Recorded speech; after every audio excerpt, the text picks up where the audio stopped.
Hello, everybody. Welcome to Yost Arena for the Big Ten Championship game between number 1 ranked Michigan and newly number 19 ranked the Ohio State Buckeyes, who have Cinderellaed their way to the final of this Big Ten playoffs. I'm Zach Warshaw alongside Sydney Cyprian. It's great to have you here on WCBN Sports coverage of this Big Ten Michigan-Ohio State games this year, including going down to Columbus.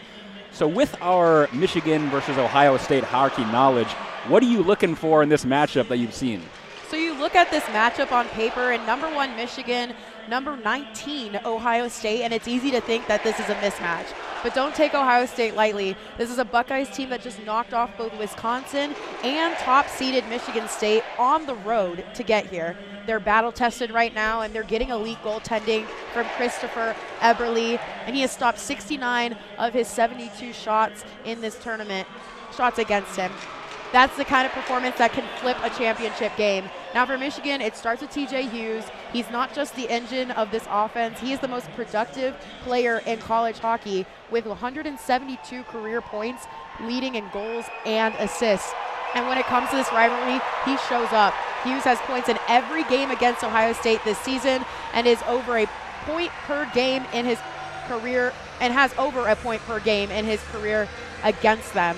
And that's why this isn't just about Michigan winning. It's about whether they can handle a dangerous Ohio State team that's playing its best hockey at the right time.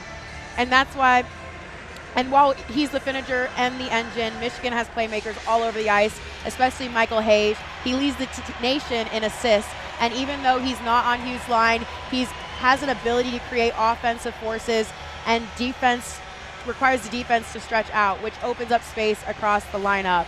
Michigan did sweep the season series and outscore Ohio State 22-9, but this is a different momentum. Ohio State is hot. They've already proven they can upset top teams, and if OSU's goalie Eberle keeps playing like this game is a lot closer than people probably think. Oh, absolutely. As you mentioned, Ohio State, not the greatest regular season you've ever seen, obviously, but they didn't get to this Big Ten final accidentally. And they're fighting for their lives. Michigan, obviously, number 1 team in the country going into this. Their spot in the NCAA tournament is already locked up. They're just fighting to be Big Ten champion. Ohio State's fighting for their season. If they win, Big Ten champion, automatic bid into the NCAA tournament. If they lose, their season's over for all intents and purposes. There's very slim chance they get a at-large bid into the tournament. So they're really fighting to keep their guys alive. It's really insane. It's their 4th time to the Big Ten championship, including 2nd in a row, and they've lost every single one in overtime. But as we saw in the regular season games against Ohio State, they like to keep it close. These teams like going overtime, as you kind of alluded to. Yeah. This is not a team to be underestimated. I think we're going to have a close one tonight, and I'm excited to be here with you on a Saturday at Yost for one last time for us as washed-up seniors. Yeah, no, Ohio State, they have like a different type of momentum tonight. I know they're, like you said, really Michigan already up there, but if I were Michigan, I'd still want to be Big Ten champions. I think being Big Ten champions as well as NCAA potentially champions would be even cooler than just NCAA champions. We're now going to pause for the national anthem, and we'll be back with you as soon as it's over for Puck Drop here at Yost Arena. Rendering the military salute. And now join us in honoring America and those who protect it with the singing of our national anthem, performed this evening by artist and vocalist Lily Alatar.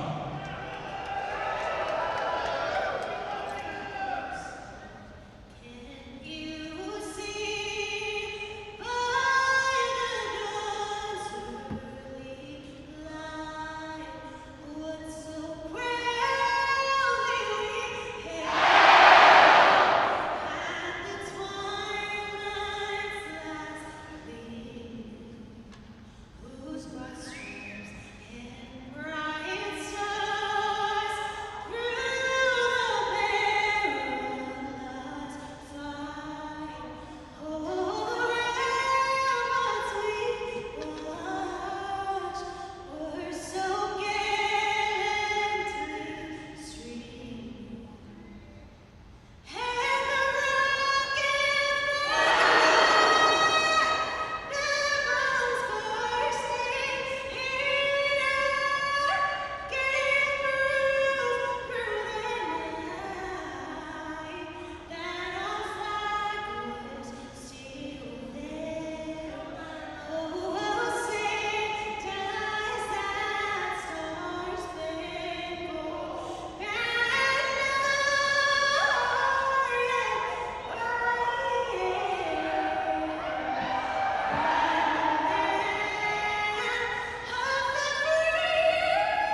right, we're back with you for the start of this one.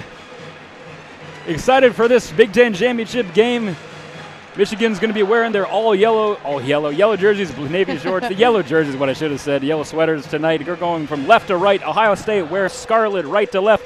We got a hockey edition of the game for everyone listening. Again, this is WCBN Sports coverage of the Big Ten Championship. Number 1 Michigan versus number 19 Ohio State. I'm Zach Warshaw alongside Sydney Cyprian. One last time from Yost. No place I'd rather be as both teams conclude their huddles around the net and line up on the bench or in the center face-off dot for this one. It should be a good one. Ohio State starting with Thompson, Carabella, and Carone up front with McBrayer and Chris Abel on defense. Christopher Eberle takes the net for Ohio State. From Michigan's side, Nick Moldenhauer, TJ Hughes, and Jaden Perron, the same line that started throughout the entire Big Ten tournament. Tyler Duke, Luca Fantilli on defense, and Jack Ivankovic in net. Sydney, we got a good one brewing tonight as we wait to get started. Any last-second thoughts? Yeah, I think if Michigan plays their type of hockey, they can easily take away this game. But if Ohio State continues to play how they've been playing throughout this Big Ten tournament, I think it's going to be difficult for Michigan to really make it out without any scratches. Couldn't agree more, Sydney. We are underway here in Ann Arbor for the Big Ten Championship. Ohio State wins the face-off, and they bring it into the Michigan zone immediately to become offsides. And so we get our first stoppage just 8 seconds into this one, and we'll get a neutral zone face-off. I have so much to say about what just happened. No, I'm kidding. That was, yeah. That was so short. Well, thanks for listening. That first 8 seconds in an offsides is really the most entertaining you could ever ask for. Neutral zone face-off, won by the Buckeyes, and they immediately dump it into the zone. And Jack Ivankovic catches that one and stops it. So we'll get another stoppage with 19:48. This is great, Sydney. This is awesome content. So while we wait for something to actually happen, Ohio State obviously punching above their weight class here, although they've kept it close all season. I'm prompting you with a question, but they're coming to the space. We'll do it when the play Michigan stops. wins the face-off in their own zone. They dump it down the ice, and that'll go the length of the ice for an icing. Perfect. We don't want to play hockey tonight. What does Ohio State need to do, Sydney, to really keep it close all night and have a chance of winning their first Big Ten championship in hockey despite being here 4 times? What's the key to the game for the Buckeyes? I mean, definitely limit those penalties. I think Michigan as a team does really good at eliciting penalties from the other team and getting on power plays, and that's why they're one of the best power plays in the country. So keeping it clean tonight for the Buckeyes. Face-off in the Michigan zone, won by Ohio State. They tried to keep it in. McBrayer just able to do that as TJ Hughes almost poked it out. It'll go over to the right side. A couple players fighting for it. Buckeyes still able to keep it in. A shot taken by Chris Abel, very weak one, easily patted away by Ivankovic. Again, thrown on net from the other side from McBrayer. No strength on either of those shots. Easily knocked away by Ivankovic, and he'll cover up the second one for a stoppage with 19:22. Yeah, a little bit of extracurriculars there by Tyler Duke, but to be expected. He's one of those players gets down and gets down with all the players, I would say. Also, are you suggesting Michigan, Ohio State doesn't like each other? What? The game? That might, I don't know if I agree with you on that one. The rivalry. Face off to the right of Ivankovic in the Michigan end. Tie up on the draw, won by Michigan. Attempt to be cleared by Drew Schock. Now he's tied up in the left corner. 2 players from each team battling for it. Schock going up against Max Montez. He's finally able to poke it out. It'll go to center, and the Buckeyes will just dump it back in, but there's still a couple players in the zone still have to touch up, while Drew Schock goes and collects it behind Ivankovic. Knocks it up the left side. Be taken up by Keenan Draper. He tries to get it out, just able to. Crocker was trying to keep it in for the Buckeyes, and Keenan Draper will just poke it into the Buckeye zone. Neither team can get really control of it outside of the neutral zone or in their own end. As we still wait for a little bit of action here as we're almost a minute and a half into this one. Children of Yost breaking out in a chant, not super enthusiastic about the state of Ohio. I don't know if you can make out what they're saying, but or PG. yeah, just a little bit. That puck is sent down the length of the ice from Michigan's own end. Icing is waved off. Buckeyes go back to collect it. On the right side, trying to make it through. Kept in by Valentini for a second, then poked out of the zone by James Hong. Buckeyes taken to their zone. Eberle, a shot from the top of the left circle, knocked away by the blocker of Ivankovic. Behind his net now, both teams fighting for it. Finally collected by Adam Isley. In the right corner, he sends it in front. It's going to go all the way to Smith at the point. He takes a shot from the Big Ten logo, easily knocked away by Ivankovic to the left corner. It'll go up the end now and collected by Malcolm Spence as he takes it through center. He'll just cross the red line and dump it as both teams start to make a change as we reach 2 minutes played in this one. And the Buckeyes are taking it up ice after their own zone. Thompson knocks it in. Ivankovic stops it behind his own net. Knocks it over to Fantilli on the right side. He'll try to pass it up to Aiden Park, just out of his reach, and that'll go the length of the ice for an icing, and we'll go back down for a face-off next to Jack Ivankovic with 17:48 remaining in this first period. Yeah, I mean, Ohio State is definitely coming in hot. They have 4 shots already to Michigan's 0, so Michigan not really getting any chances on the net. Ohio State keeping it in the Wolverine zone. I think that's what they're going to need to do if they really want to get a goal here. Well, and Ohio State's shots really haven't been that incredible. They're just really embracing the don't ask how, they ask how many features so far, and this one is kind of throwing it on net as that faceoff is won by the Wolverines, and they take it through center. Tyler Duke moving his way in front of both benches. He'll just dump it into the zone, and Michigan will chase. Stop behind the net is Eberle. He knocks it up the side, is able to be kept in by Luca Fantilli, but it'll deflect off a couple of sticks and land out of play into the stands for a stoppage with 17:32. A very happy crowd person. What do you call attendee? A fan? Fan! Oh my goodness, the word fan literally escaped my brain. With a Big Ten plus, nope, just a regular Big Ten puck. When you're just a fan of the conference, you're just happy to get anything with the Big Ten logo on. Yeah. Face-off will be to the left of Christopher Eberle. 10-12-2 on the season is Eberle. However, that started off rough, but he actually has really put together a great end stretch here with Ohio State upsetting MSU in the regular season and then making their way all the way to the final off kind of a little bit of a hot streak right here. Face-off is one, an immediate shot taken off the side from TJ Hughes, but it goes over the net, clicked on the other side. In the left corner now, Hughes trying to get around the Ohio State defense. He can't. Chris Abel is fighting with him. The shot in front was passed for Nick Moldenhauer, unable to get a shot off, and Ohio State takes it through center. Knocked away, both teams colliding. Finally, Michigan gets it. Jaden Perron takes it over the line. Over to Moldenhauer on the right side. Back to Hughes in the slot. Takes a shot. He whiffs. Second chance. Also whiffed on that one. He had 2 chances and couldn't get a stick on it. And now Ohio State's going the other way.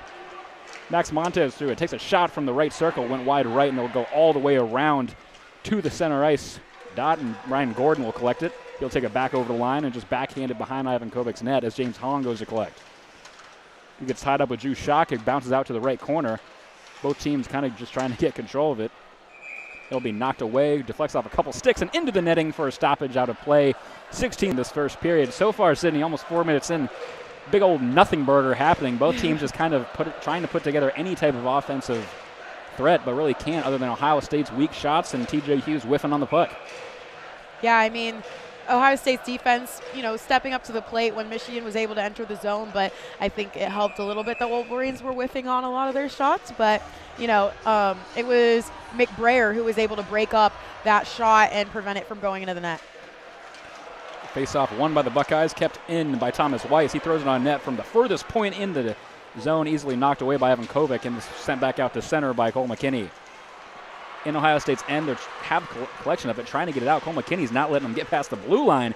He's keeping it in, and finally it'll be shot out by Sam Deckett, and it'll go all the way down the length of the ice to be collected by Dakota Rayon Mullen. Rayon Mullen sends it through center to McKinney. It bounces off a couple sticks. Still just rolls back into the Michigan end. No one getting control of it, just kind of knocking it around like we're playing foosball. Cole McKinney trying to get it. It'll be knocked now into the left corner of Michigan's end. Rayon Mullen will go back to get it. Michigan's trying to get it out at this point.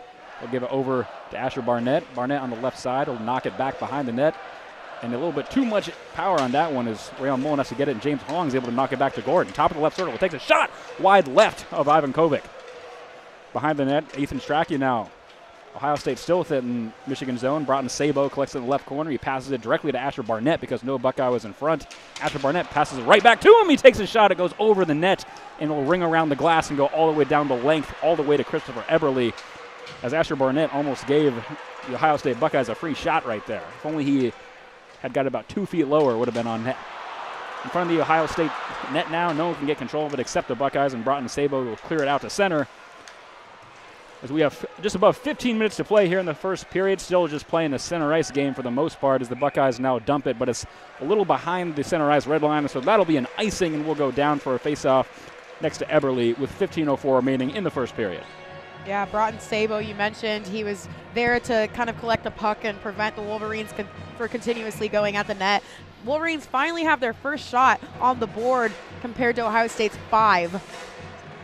Yeah, definitely losing the shot battle as we get a face off to the left of Eberle. Definitely something I want to work on. You can't fall behind in the shot battle. You can't score without shots? Yeah, that's actually kind of amazing detail.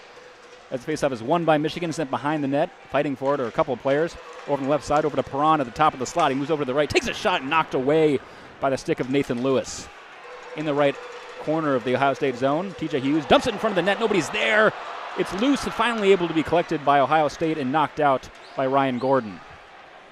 First chance there for Michigan a little bit besides the shot. They're going to count that as a shot, actually, even though I don't think it was a Michigan player that put it on net. It was a Buckeye.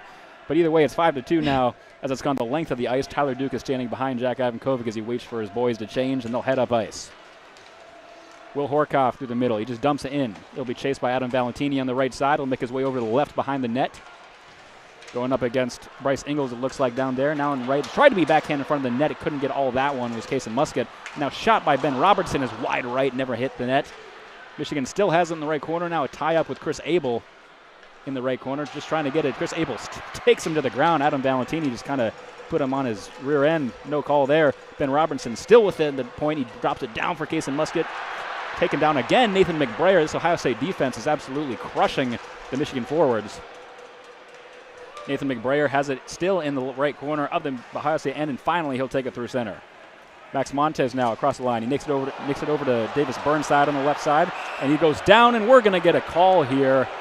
A tripping call coming on Michigan to give the Ohio State Buckeyes their first power play of the game. They're going to get Adam Valentini. It looks like he might have just stepped on his blade, but it was enough to call tripping, and so Ohio State will have a 5-on-4 power play for the next 2 minutes. Yeah, that was a clear tripping, whether intentional or not. That's going to be in the box any day, and he even knew it too. He kind of turned around as soon as he saw that it was a whistle, so it's pretty basic. Nothing you can do about it. Faceoff will be to the right of Jack Ivankovic to start this man advantage. Michigan did very well on the power play against Penn State. Penn State went 0 for 8 on the power play. I should say penalty kill for Michigan, excuse me. So don't want to give them that many power plays, but they're good at killing them as this one is won by Michigan. Tyler Duke will send it the length of the ice, and Ohio State will have to go back to collect it to start. Buckeyes taking it through center. Broughton Sabel, who'll dump it back to Carabella. Jake Carabella taking it over. Sends it over to Felix Caron. Brings it around to the other side. It'll be collected by Riley Thompson against the left side. Hash marks against the boards. He'll just ring it around for Felix Caron on the other end. Back to Thomas behind the net. Puts it in front for Burnside. Takes a shot, knocked away by the leg of Ivankovic. Tried to clear, kept in by Sabo. Over to the right side. A shot taken by Caron. Wide left, didn't hit the net. Carabella in the left corner for Ohio State. Finally putting together some offense. Up to Broughton Sabo at the left point. Over to the right side for Caron. Top of the right circle, he moves in. Down to the goal line. Now he'll do a circle and turn it back to Sabo, who's taking a spot at the right D. Over to Carabella at the top of the left circle. Sabo takes his place at the left circle. Up at the top, Felix Caron, top of the slot is knocked away. He took a shot. It was knocked away by the stick of Keenan Draper. Ohio State still with possession. 54 seconds left in the power play. Thompson backhands it in front of the net. Nobody's there. It knocks out to Sabo at the top of the slot again. Ohio State with a great possession here. Felix Caron, top of the right circle. Tried to pass it to Thompson. Was knocked away by Tyler Duke. Over to the left side now for Carabella. Moves to the top left circle. Slap shot off the calf of Josh Earnesty. Great job putting the body on the line. And Earnesty able to knock it out to center. To the joy of these Michigan faithful here is how Ohio State changes as they collect. 28 seconds left in this power play. Great job by the Wolverines stopping those opportunities. Ohio State moving it through center with their second power play line.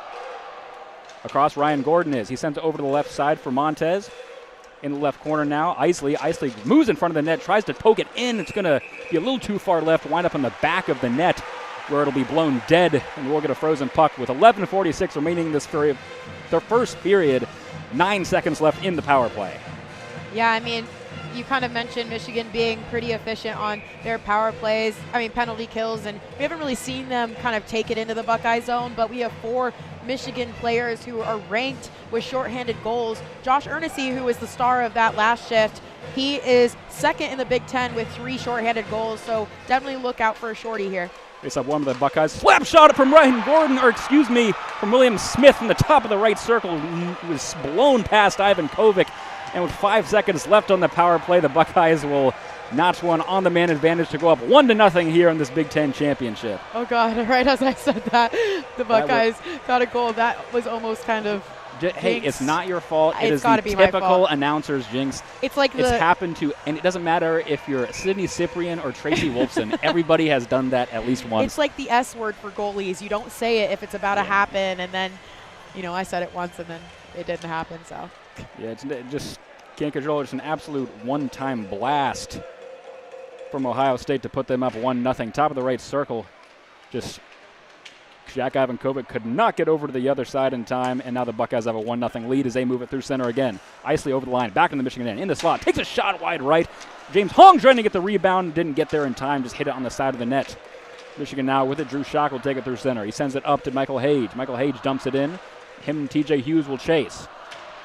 They collide with Nathan McBrayer behind the net. Ohio State gets possession of it. James Hong takes it through center ice.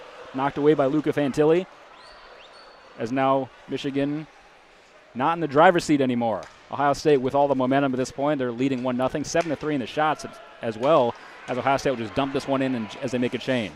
Evan Kovic behind the net. He passes it out. No Michigan player there. And McGinley will be able to keep it in. If it was a little faster, he could have get a shot on probably a wide open net.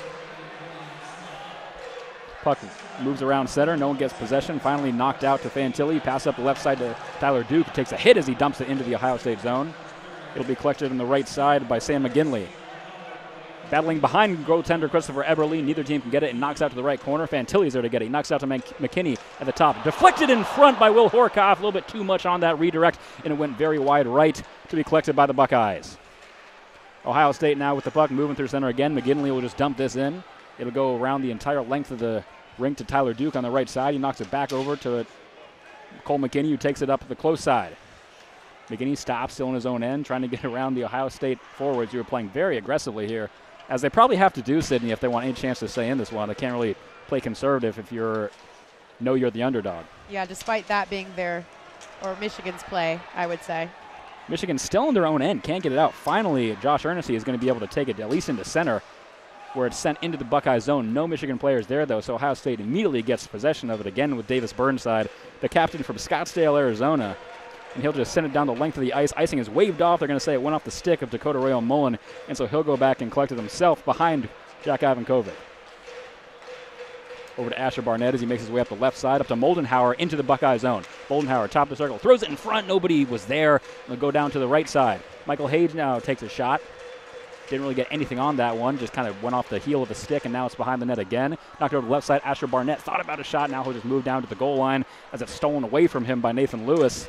And the Buckeyes have it again.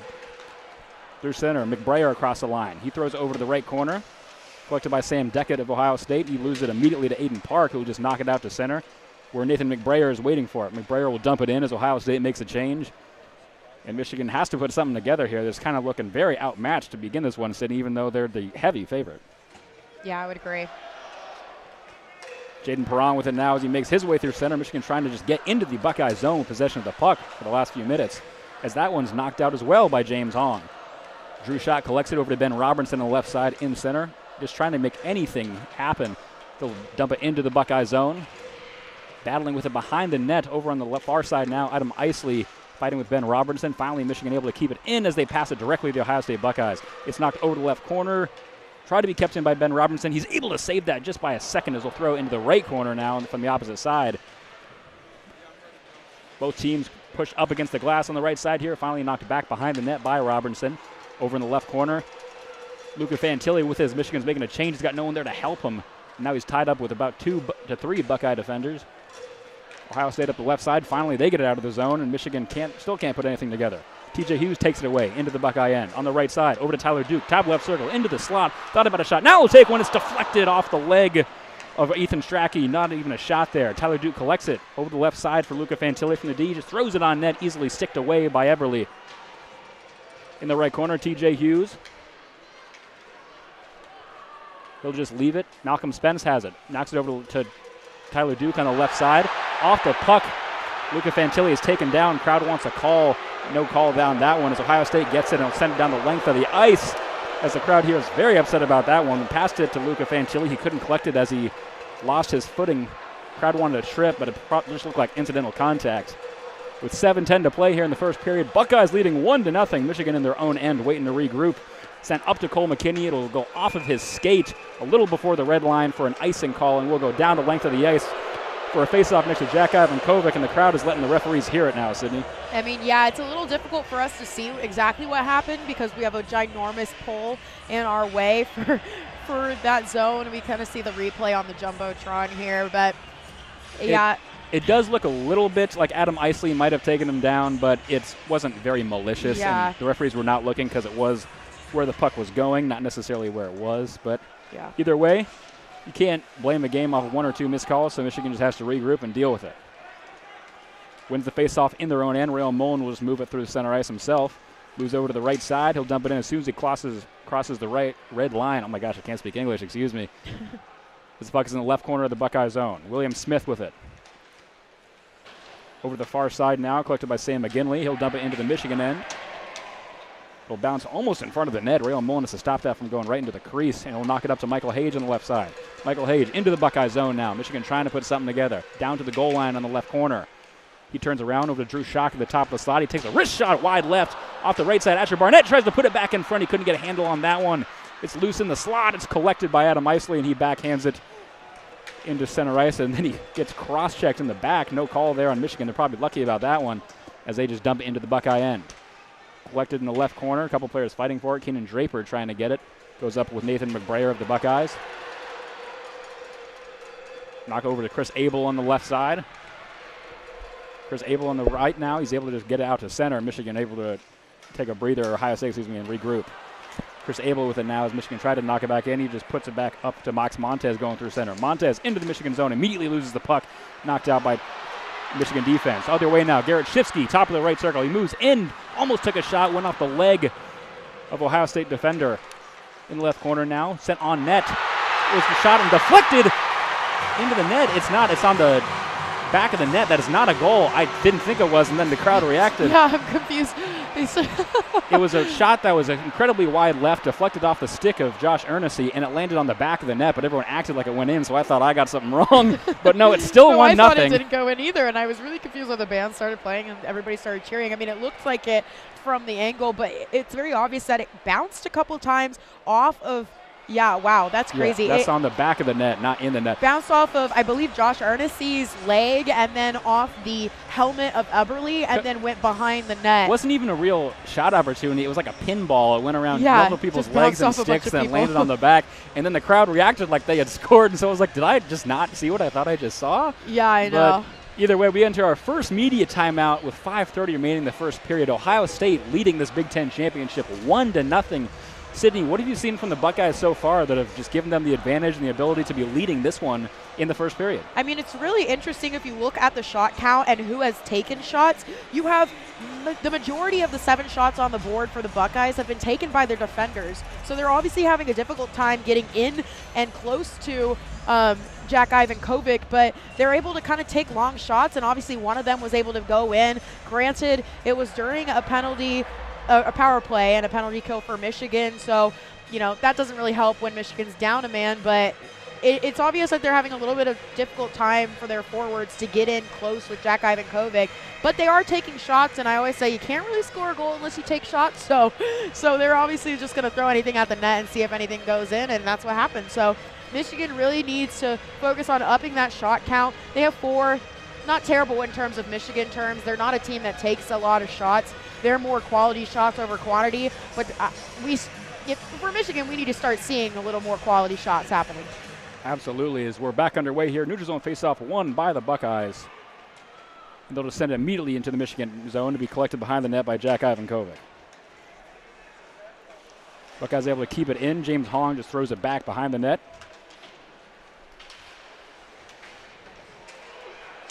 Still, no one can get it. Finally, Isley has it for Buckeyes, and they'll just throw it on the net now. Shot from a weird angle. Blockered away by Ivankovic. McBrayer on the left side now. He takes a wrist shot from the far side of the post, or point, excuse me. That's sticked away by Ivankovic. Out of play. We're going to stop it with 5:02. Now a little bit of pushing and shoving between Drew Schock and James Hong right to the left of the net. Looked like they were just tied up there. Nothing exactly malicious or wanting to throw down or anything like that. I mean, there was probably a malicious undertone. I feel like I've seen a lot of just brushing past a player with that just happened to brush a little harder than it's supposed to. But yeah, I actually, from a hockey player's perspective, I never understand how you can get tied up with someone for a long period of time. You'd be surprised how your stick can just get caught in the runner of their skate. Just the equipment gets a little sticky sometimes. It can be all tied up, and you're like, There were multiple times when I was playing high school hockey when I would just be completely tangled with a guy, and I wasn't fighting anybody. Yeah. And I was like, I'm sorry, bro. Like, I promise I'm not trying to start something. And, like, the guy would be like, oh, yeah, whatever. And it's like, nah, come on, man. I'm not trying to do that. Puck is in the Buckeye zone now, kept in by Adam Valentini. Almost was able to be knocked out. Now it will be as Chris Abel gets a handle on up to Carabella into the Wolverine zone. On the left side, throws it in front of the net. Was intended for Felix Caron, able to be sicked away by Malcolm Spence. Riley Thompson with it now behind the net. He moves over to the left side. A little bit of spin move action there. Knocked away by Valentini. Tyler Duke able to get it. He knocks it up. No Wolverines there, though. Caron has it in the right corner. Up to the point for Chris Abel. Chris Abel takes a wrist shot from the top. Ethan Strachey with it. Carabella behind the net. Stolen by Luca Fantilli. He just absolutely was able to get that one off the stick of Riley Thompson.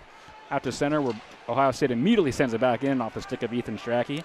The senior from Palm Coast, Florida. Always love seeing Southern representation in hockey, whether it's the Southwest or just the Southern United States. Hockey in warm places, everybody. Texas. Yeah, oh my gosh, I forgot the main one. We got two people broadcasting hockey, both from the hottest states in America. It's awesome. In the Ohio State zone now, Asher Barnett with it over to the left side. A shot from Moldenhauer, blockered away by Eberle. On the left side now, Ohio State collects it, taken up by Davis Burnside. Across the line, he'll dump it in and stop and then lose his balance and fall over. Ivan Kovic passes it over to his defenseman. Up to Cole McKinney now through center.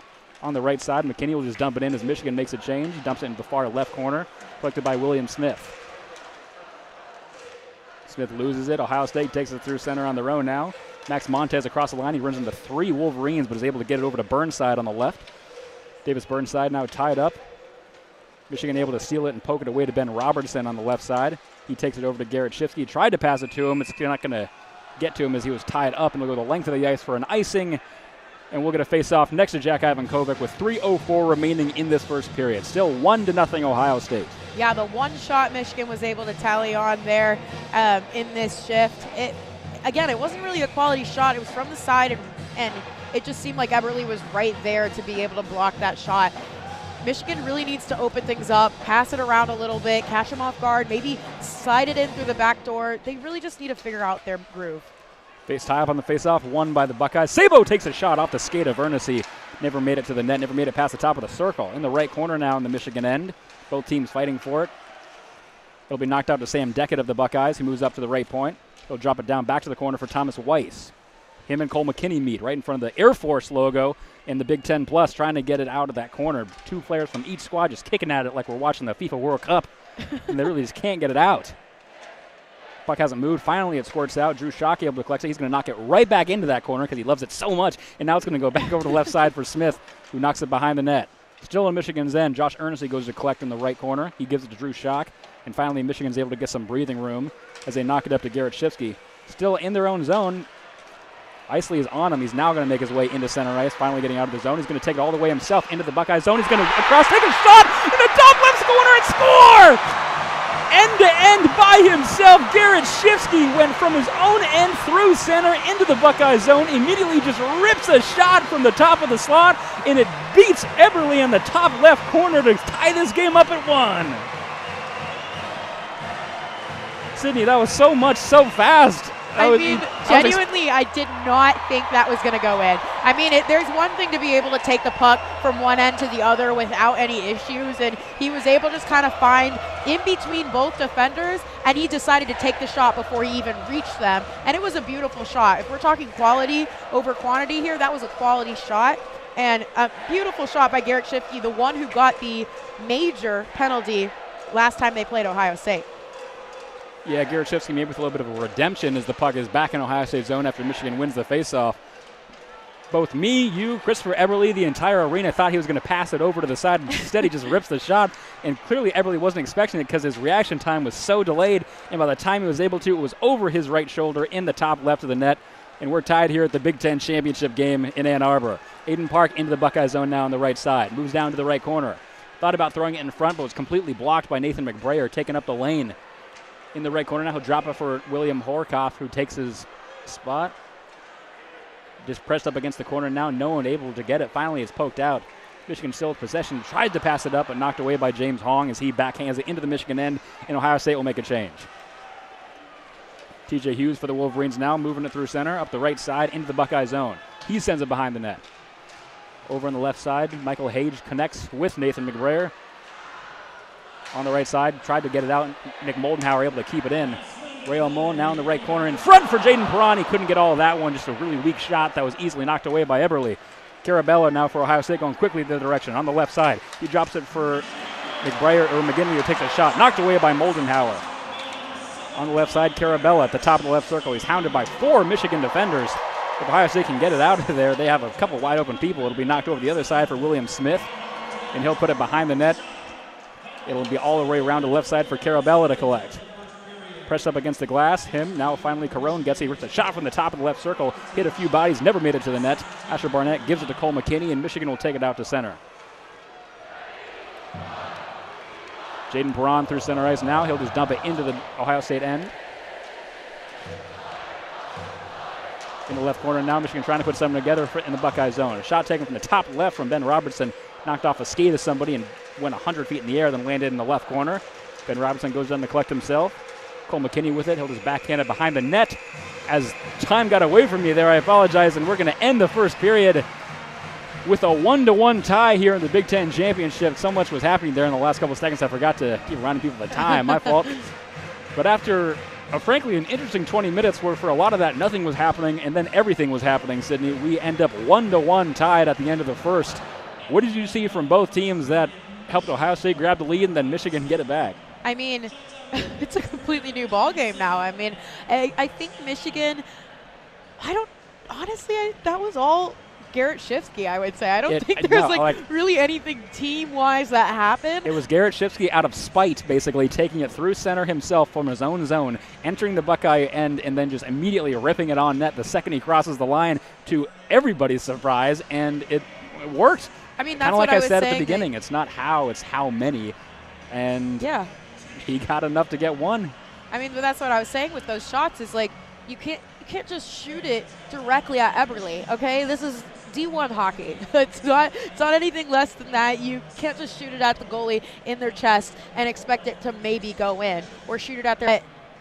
You know, he was able to find a quality shot because it was beautiful. It was in the top left corner, and it kind of just ricocheted down, and it was just a beautiful shot. And he also knew that it was going to take him off guard if he was going to shoot it then, because he hadn't even passed the defenders. The defenders were closing in on him as he was approaching Eberle, and he was like, I'm just going to shoot it now. He wasn't even near the crease. He just decided to shoot it, and it was a beautiful shot. So I think Michigan really needs to hone in on that type of play and continue with that. I mean, I'm not talking about play where you are focusing on one guy or allowing one guy to just do everything, but I mean like thinking through your shots, not just shooting.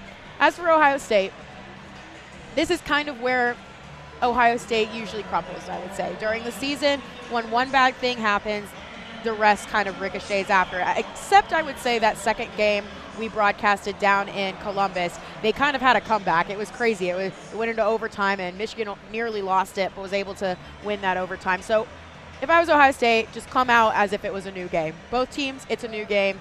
Come out after the first period, into the second, and play a whole new game of hockey.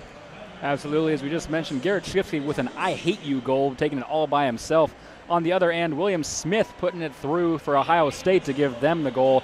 1-1 at the end of one. Ohio State leading the shot battle 9-7. We'll take a quick break and be back with you in a little bit for the beginning of the second period. You're listening to the championship on WCBN Sports.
Welcome back to Yost Arena, everybody, in Ann Arbor. I'm Zach Warshaw alongside Sydney Cyprian. We are back with you here on WCBN Sports for the start of the second period here of this Big Ten championship between number 1 Michigan and number 19 Ohio State. After one, it's tied 1-1. Ohio State leading the shot battle 9-7. We talked a little bit before we went to break, Sydney, but just coming back before we get underway here. What does either team need to do to really grab control of this one? As we saw a lot of nothing to begin and then both teams switching off. Michigan not really in the driver's seat a lot except for Garrett Shipsky with the goal out of spite for the most part. Who's going to jump out and what's it going to be because of? I mean, on the Michigan side, I only hope that their team was able to see Garrett Shifty's goal and realize that's how you're going to have to play this game, is be aggressive, be spontaneous and sporadic. I know that's not Michigan's style. They're normally a clean team who takes those quality shots, opens up the ice, but sometimes those sporadic goals really take everybody, including us and the goalie, off guard. In terms of Ohio State, don't let that one goal define you as a team moving forward. Thank you, Sydney. Face-off is won by Michigan, immediately sent to the Ohio State end, to which they send it back out to center. Carone into the end. He's a huge hit now as Felix Carone was taking it across the line. Tyler Duke absolutely leveled him. Absolutely incredible despite being 3 inches shorter. Took him down, and now Michigan moves it through center. Perron over to Fantilli on the right side. He stops, gives it right to Jake Carabello of the Buckeyes. Wasn't expecting him to be there. Who feeds it to Carone, and they enter the Michigan end. Carone just sends it behind the net. Into the right corner now. Both teams collide, trying to get control of it. In Michigan's end, Buckeyes still have it. Carabello sends it over to the left side from William Smith. He steps in, takes a shot off the pad of Ivan Kovic. Great opportunity there to start the second period, but the Buckeyes able to keep it in. Ingles now takes a shot from the top of the right point. Sticked away by Ivan Kovic. Not a lot of strength on that one. Will be sent down the length of the ice into the Buckeye end, immediately to be taken. And now into the Wolverine zone. Neither team getting control of it, just kind of playing keep away here, just passing it the length of the ice from each other. Niall Crocker trying to get it for the Buckeyes. He'll lose it, and now he finally gets it on the M and just kind of backhand it over to Davis Burnside. Burnside now loses it as well. Be able to be stolen away. Buckeyes moving around the zone behind the net. James Hong rips a shot, and it'll be nowhere near the net and knocked out by the Wolverines. They'll go down the length of the ice for an icing, and we'll go all the way back down for a face-off next to Jack Ivan Kovic.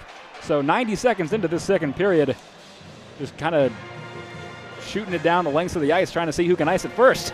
Yeah, I mean, great opportunity there by James Hong to set up a play, but, you know, a lot of Wolverine sticks were in the way, but if not, it would have been a really good setup. I couldn't see who was on the other end to get the tip, but it would have been a really good setup for a tip in the back door. Face off to the left of Jack Ivan Kovic. Davis Burnside goes against Michael Hage. Tie up on it, won by the Wolverines. Michigan takes it up the right side with Malcolm Spence. He loses it almost, trying to get it out. Adam Isley now at the top of the left circle. He drops it for Gordon, who takes a shot right into the chest of Ivan Kovic. Backhand opportunity from Gordon, knocked away, and now Michigan takes it through center. Great opportunity for the Buckeyes, and great job by Ivan Kovic being prepared for that one. Michael Hage in the Buckeye zone, top of the left circle, takes a shot from spinning and put it in the back from Will Horkoff. Michael Hage took a shot, it missed the net, hit the boards behind, bounced out on the right side, and Will Horkoff was able to knock it in the wide open cage to give Michigan a 2-1 lead here in the second period. I mean, what an awesome looking shot. I know we're on radio and you can't really see what the shot looked like, but I mean, that's the point of a rebound, is you're supposed to be there and then take your opportunity fast. Even if it's not pretty, you only got a few seconds with the rebound before either a defender gets it out of the way or the goalie's able to poke check it away. And Will Horkoff, it looked like he passed it in between his legs, and it turned out to be a shot that just slid right past Eberle. I mean, I don't think he was even expecting something like that to go past him. Yeah, no goal has really been normal here tonight, Sydney, as Michigan takes a 2-1 lead, despite maybe the Garrett Shipsky goal where he did it all by himself, but no one was expecting to shoot. But either way, Michigan now has a 2-1 lead here as they ice the puck. So a 17:54 will go down for a face-off next to Jack Ivan Kovic in Michigan's end. But what a job for Will Horkoff, really just being in the right place at the right time, as Michael Hage's shot was wide. He just found himself with a wide open cage. Christopher Eberle not expecting it to bounce out right to him. Yeah, I mean, Will Horkoff, he leads the Big Ten in goals, but he kind of had a lull somewhere in the middle of the season where he was kind of struggling. He used to have a point per game, and most of the time that point came from a goal. And then he kind of came back towards the Big Ten tournament, I would say, Notre Dame, and now here. I think he's kind of got a little bit of fire underneath his skates. Face off to the right of Ivan Kovic. Sam Deckett going up against Keenan Draper. Tie up. Buckeyes get it, but they just put it right into the corner, so Michigan collects. Up the left side, Garrett Chipsey with it. He'll cross the red line and then just dump it into the zone. Collected behind by Eberle. Knocked up the left side for Nathan Lewis, excuse me. Lewis drops it back, intended for Sam McGinley, but Michigan keeps it in the Buckeye zone. Into the corner now. Ohio State is trying to clear it out. It'll go all the way to the other end for Asher Barnett, who's standing there for Michigan. He sends it into the corner. Again, Garrett Chipsey with it. Can't get control of this one. It'll be knocked out to the Buckeye defense. And now Thomas Weiss gets it to center ice. Sam Deckett over to Ingles. He'll lose the puck. Cole McKinney takes it into the Buckeye zone on the right side. Top of the circle. Takes a shot. Gloved away by Christopher Eberle. It's down on the other end. Slap shot. Asher Barnett from the top of the left circle. That one knocked away as well. Back out to Barnett on the right side for Ron Mullen. Cole McKinney, one-timer from the top of the slot. Never really got all of that one. Easily knocked away by Sam Deckett. Now the Buckeyes have it in their own zone, and they'll get it out to center. Ingles with it now. He backhands it all the way down the ice, but it'll be right on Ivan Kovic, so no icing as he sends it up. Huge pass to Aiden Park, who enters the Buckeye end. On the left side against the boards, Aiden Park with 3 Buckeyes around him. Finally, he gets some help from Cole McKinney, but it's not enough as the Buckeyes get possession of it. They just knock it out to center. Asher Barnett there to collect it. He knocks it back to Rael Mullen. Michigan in their own end and just send it to center, but the Buckeyes are waiting for it. There's Carone with the puck now. Sent into the right corner. 2 players from each side in the right corner fighting for the puck. Still in Michigan zone. Up the top of the slot for McBrayer, who takes a wrist shot, and it's easily gloved down by Ivan Kovic, and he'll hold on for a stoppage with 16:16 remaining in the second. Yeah, again, another defender who is taking the shots. I mean, you know, where is the front line of OSU? Where are their forwards, and why aren't they the ones taking the shots, getting in front of Jack Ivan Kovic and finding a way around him to get the goal? I mean, Jack Ivan Kovic is watching those shots from afar. Granted, he let one of them in. It was a power play for OSU, but this is where your offense really needs to step up and start taking the shots. Face off to the right of Ivan Kovic now. Michigan leading 2-1 despite losing the shot battle 14-9. They win the face-off, and they'll send it down the length of the ice. Stopped by Ohio State in their own end. They'll take it up the opposite side now. Crocker with it. He just sends it in to the Michigan end. Stopped by Ivan Kovic. He passes it up the left side. Now Michigan goes the other way. Josh Earnesty will send it to Shifsky through center. Into the Buckeye zone. It's stolen away by an Ohio State player in Max Montes, then just sends it into the Michigan bench. Clearly unintentional, but it's kind of a funny sight to see. So we get a stoppage with 15:51. Yeah, Max Montes was one of those standout players when playing Michigan last in their series in Columbus. How many goals did he have? He had like several goals and just was always on the line that was producing against Michigan. So definitely a player for the Buckeyes that Michigan needs to watch out. Face off to the left of Christopher Eberle here. Tie up on it. It's knocked into the corner. Collected by Nathan McBrayer of the Ohio State Buckeyes. He knocks it over to the right side. Still tied up there. Ohio State can't really get control of it. Ryden Gordon has it. He knocks it up to Isley. Still in their own zone. Finally, they get it out to center. No one on the other side. Fantilli there to collect it for Michigan. And we start the center ice game again. Sent into the Buckeye zone to left corner. Michael Hage chases it. In left corner, he's tied up with Chris Abel. Abel able to knock it away. Able to knock it away. Michael Hage get it back. He puts it in front, but nobody's there, and they'll go all the way out to center as the defensemen were on both individual sides. And Ohio State and Michigan will both be able to change as they go all the way back down behind Ivan Kovic to collect this one. Just over 15 to play here in the second period. Michigan leading 2-1 here in the Big Ten championship game at Yost. Michigan setting it up the middle. Cole McKinney deflects it into the zone, and now they're all chase. Will Horkoff goes against Broughton Sabo and hits him a little late, but a no call on that one. Broughton Sabo face down on the ice now. Still the play is not blown dead. Now the puck's going to ring around. Sabo now going to get up, maybe trying to draw a whistle there. Puck is moved over to the right corner. Behind the net now. Michigan still has it in the Buckeye zone. On the left side against the boards, Asher Barnett thought about keeping it in. Now Buckeyes are just going to take it themselves through center. Over to Sam Deckett on the right side. Him and Asher Barnett will race for it in the right corner. Sabo will send it over to the left side. No Buckeyes there, so Horkoff will be able to take it through center. He leaves it for Cole McKinney over the line into the Buckeye end. Will Horkoff now in the right corner. Horkoff sends it over for Spence, but it was way behind him, and Spence was almost behind the net at that point, and Ohio State able to get it back out to the center ice zone. Both teams fighting for it. Malcolm Spence has it for Michigan, just takes it back into his own end to kind of recuperate for a moment. Over to Asher Barnett now through center. Across the line. on the left side. He moved it on the bottom of the circle, tried to put it in front, but it was knocked away by the stick of Bryce Ingles. It'll go all the way around to the right side, back out to center, so Michigan's got to touch up. Over to the left side now, Aiden Park tries to go against Bryce Ingles, but he couldn't get there in time for Ingles to send it back out to center. Riley Thompson with it. He sends it right into the rear end of Jake Carabella, so it couldn't go into the zone. And now Aiden Park has it. Sends it over to the other side. Nick Moldenhauer across the line. He'll knock it behind the net.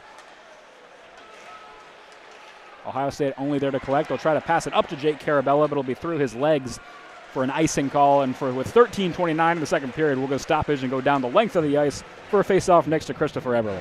Definitely a lot more possession for Michigan with the puck. I mean, they're opening up a lot more. They're passing it around a lot more than they were in the first period. So that's why Michigan looks like they're out-skating Ohio State now. Ohio State came in hot at first, but now they're kind of falling behind to the Wolverines. Face off to the left of Eberle. Michigan able to win that one. Garrett Schipsky with another shot from the top of the slot. It's sticked away by Felix Caron and into the netting, out of play for a stoppage with 13:24. Schipsky almost had a second one there to set up in the same spot and ripped it. But Felix Caron able to get a blade on that one. I think that goal really got him going. It ignited him. Yeah, like we were saying earlier, he's the one who had a game misconduct the last time that the Wolverines played Ohio State. So he's back and he's out for blood. Oh, absolutely. Face-off will be to the right of Eberle. Keenan Draper going on that one. Tie up on it. Ohio State's going to win it. Back to Ethan Strachey. He tries to clear it. Tyler Duke put an all-out effort to keep it in, and he'll knock it over to the right corner. Nobody's there for either team. It'll be collected by Sam McGinley of Ohio State. Tries to get it out, but right to Schipsky, who keeps it in. Over to center now. Tyler Duke trying to gain control of it, but it'll be knocked out to center as Josh Earnesty gets it right in front of his own bench, and he'll just shoot it in the zone. In the right corner, Garrett Schipsky collects it. Tried to put it in net, but just hit the back of the net, and now he's tied up with Ethan Strachey. Send it back out to center. No Buckeye there at the moment. Luca Fantilli goes back to collect it. He leaves it for Perron, who takes it back into the zone. Perron up the left side. He tried to get it through to the middle, but he was taken down a little bit. No call there. Michigan still with it. TJ Hughes, top of the left circle. Over to Tyler Duke at the top of the slot. It was right in between his feet. Couldn't get control of that one. He moves over to the right side. Now Valentini behind the net. Put it in front, unable to get a stick on that. Michigan still has it. Tyler Duke back to Barnett at the bottom left circle. He puts it in front. TJ Hughes' shot was knocked away by Eberle. Now Ohio State knocks it out to center. No one can get control of it, but they'll get it all the way down to Michigan's end. Behind Ivan Kovic's net, Asher Barnett has it for Michigan. Sends it up to TJ Hughes on the right side. Over to Perron, who takes it up the other. To Valentini now. Hughes loses control of it. Now Isley takes it into the zone. Tried to stick a move around Asher Barnett. Now over to Chris Abel. He sends it over to Nathan McBrayer, a little out of his reach, who throws it on net. Nobody there. Chris Abel on the right point. He moves over to the left side for Caron. Steps into the top of the left circle. James Hong with it. Puts it back. Chris Abel, top of the right circle. Takes a shot right into the foot of a Michigan player, Malcolm Spence. Nathan McBrayer able to retain it for the Buckeyes, so no breakaway opportunity. Isley into the zone now. Over to McBrayer, top of the slot. Takes a shot to wide right. Didn't hit the net. It'll ring all the way around. Malcolm Spence takes it through center now. Across into the Buckeye zone. TJ Hughes with it. Tried to take a shot. Didn't get anything on that one. Retains possession of it. Knocks it up top of the slot for Drew Schock. Schock thought about a shot. Now he'll just dump it behind the net. Will Horkoff tied up. And they're going to blow it dead. Christopher Eberle did not have control of that. It was on the side of the net, but the referee lost sight of it. And so we'll get a stoppage with 11:22. And a couple of Michigan players and fans not happy about that quick whistle there from the ref as we enter our first media timeout of the second period. Yeah, a quick whistle is definitely frustrating, especially if you're right there at the goal trying to poke it in. But, I mean, we got to talk about Eberle's save earlier in that shift. I mean, he was really on top of it. The Wolverines playing it on both sides of the post, passing it back and forth and trying to get it in, and he was just sliding back and forth, and he just was able to save it. Great on him for that. I mean, it's going to be really difficult for the Wolverines to get it past him again. It looks like he's kind of focused in. He's in near the blue line. Well, okay. Kind of crouched down. Not really to commentate on something that's happening during a media timeout, but Christopher Eberle has come out and he took a knee like right in between the circles at the top of each circle. And Jack Ivankovic, for a little bit, was standing at center ice just staring at him. Then he went over to the bench to get some water. But they're having a little bit of a standoff there for a second while the ice people are just trying to get around him. It's a little interesting there. Maybe some mind games being played. Yeah, I mean, Eberle was just staring straight forward, not even like flinching, looking anywhere else. He didn't take his helmet off or anything. He just took a knee and stared dead into Jack Ivankovic's eyes. Yeah. It was kind of funny. I mean, I think he's kind of, a little peeved at this moment. He's really trying to make it back. I mean, goalies can't win games, really. Like, they really can't unless they get a shutout. And it's just so hard for a goalie to, let 2 in and now have to rely and trust his team to come back from that. One of the most thankless positions in all of sports. If you get a shutout, everyone loves you. But if you let up anything really and lose, it can be 1-0. You're going to get all the blame, even if your offense didn't really do much. And I know they blame themselves, too. Oh, absolutely. If anyone has ever been around hockey players, especially goalies, they're an interesting breed of people. Weird, and I can say that because my little brother's one. I think you have to be if you love to get pucks shot at you at these speeds. Sent down the length of the ice. Ivankovic will stop that one. We'll get a face-off with 11-12 remaining in the second period, right off the media timeout. Yeah, Jack Ivankovic, one of the best freshman goalies, I would say, the Big Ten has seen in a while. Since Trey Augustine was probably a freshman, I would say. He's on the Big Ten freshman team as the goalie. I mean, he's done an outstanding job this season, even being injured, only losing 2 games, both to Michigan State. Absolutely face off to the right of Ivankovic. Tie up, won by Michigan. Taking up the right side now. They'll move it out through center. Across the line into the zone was dropped from Will Horkoff. Into the left corner now. He'll collide with Bryce Ingles. Trying to get it out now. Felix Caron is able. Michael Hay just lets him through, to be honest, and now the Buckeyes are able to get all the way down into Michigan's end. Riley Thompson fighting with it. Will move over to the opposite corner. Collected by Felix Caron. He puts it in center, and the shot taken by Jake Carabella. He scores! In the bottom left corner. Michigan really just kind of gifted Ohio State that one right from the beginning when Michael Hayes just let Riley Thompson through. Caron collected it in the other corner and put it right in front for Carabella to basically pick where he wanted to shoot it, and it got past Jack Ivankovic to square this one up at 2 apiece. I mean, talk about freshmen. Carabella has really been an outstanding player for the Buckeyes. He's on that starting line for a reason. I mean, he's just an outstanding player, really carrying them through the season, and you can see with that goal, again, a very quality shot right there. We're starting to see very beautiful goals come from both teams, just right on the side of Jack Ivankovic. Face-off in center ice, won by Michigan, as we're all tied up again here in the Big Ten championship game, as that one is attempted to be cleared into the zone, but it hits the corner of the stanchion right in front of the bench, and so it's technically out of play, and we'll get an immediate stoppage. Yeah, but Ohio State staying in this one, Sydney, and really because of Michigan's own doing. Yeah, I mean, Carabella, he's also on the Big Ten all-freshman team with Jack Ivankovic. He's in that center position, and he's also there with Porter Martone and Gavin McKenna, which are 2 other fantastic freshmen in the Big Ten. Face-off won by the Buckeyes. They send it all the way to Michigan's end. Jack Ivankovic will give it to Rael Mullen, who sends it up. Now Nick Moldenhauer across the line. Into Ohio State zone. Bottom of the right circle. Toe drag shot. It's loose, and they blow it dead again right in front. He took a shot. It's in dead, and now we got a fight on the left side. Nick Moldenhauer ripped a shot entering the zone. It was not covered up by Eberle, but they blew it dead anyway. And then Kason Musket, of course, who else, absolutely just took an Ohio State Buckeye, and it looks like Sam McGinley to the ground, and he might get a penalty for this one.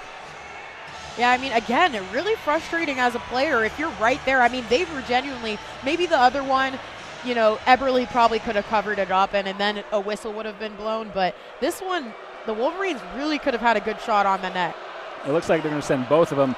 Kason Musket for Michigan, Sam McGinley for Ohio State are both going to get offsetting penalties here for a little bit of wrestling after the whistle, to be honest with you. Just kind of pulled a WWE move and suplexed him.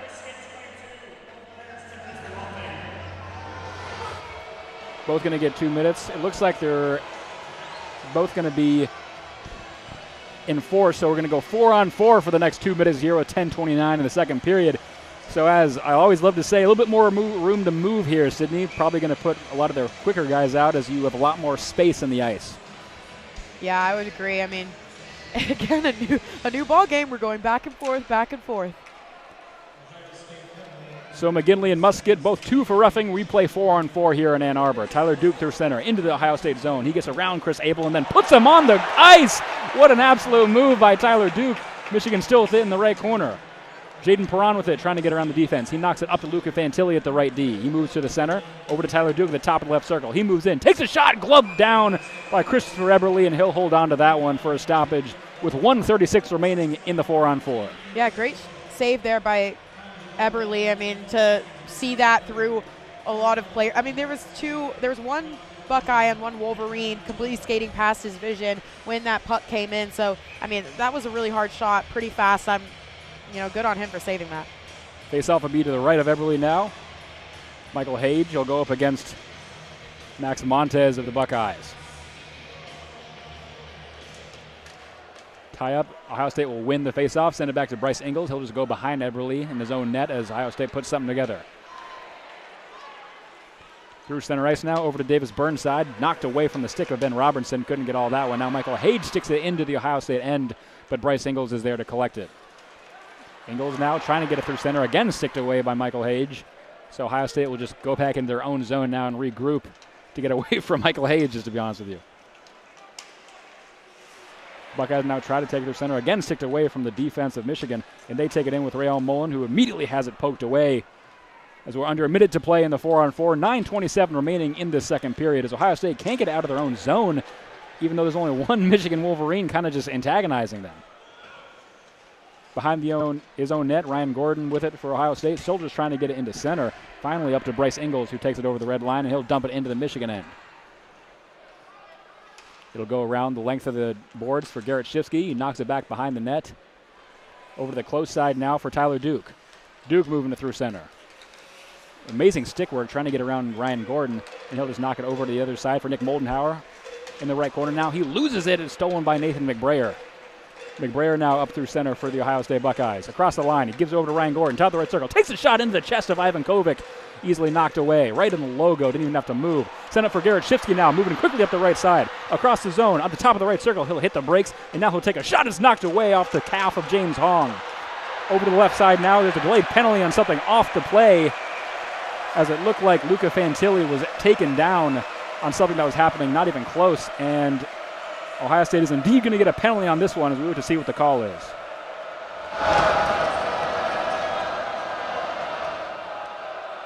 Looks like they're going to get James Hong on a trip very far off the play, Sydney. Kind of a really costly mistake if you're the Buckeyes there. No reason to commit that one. You're not really stopping anything.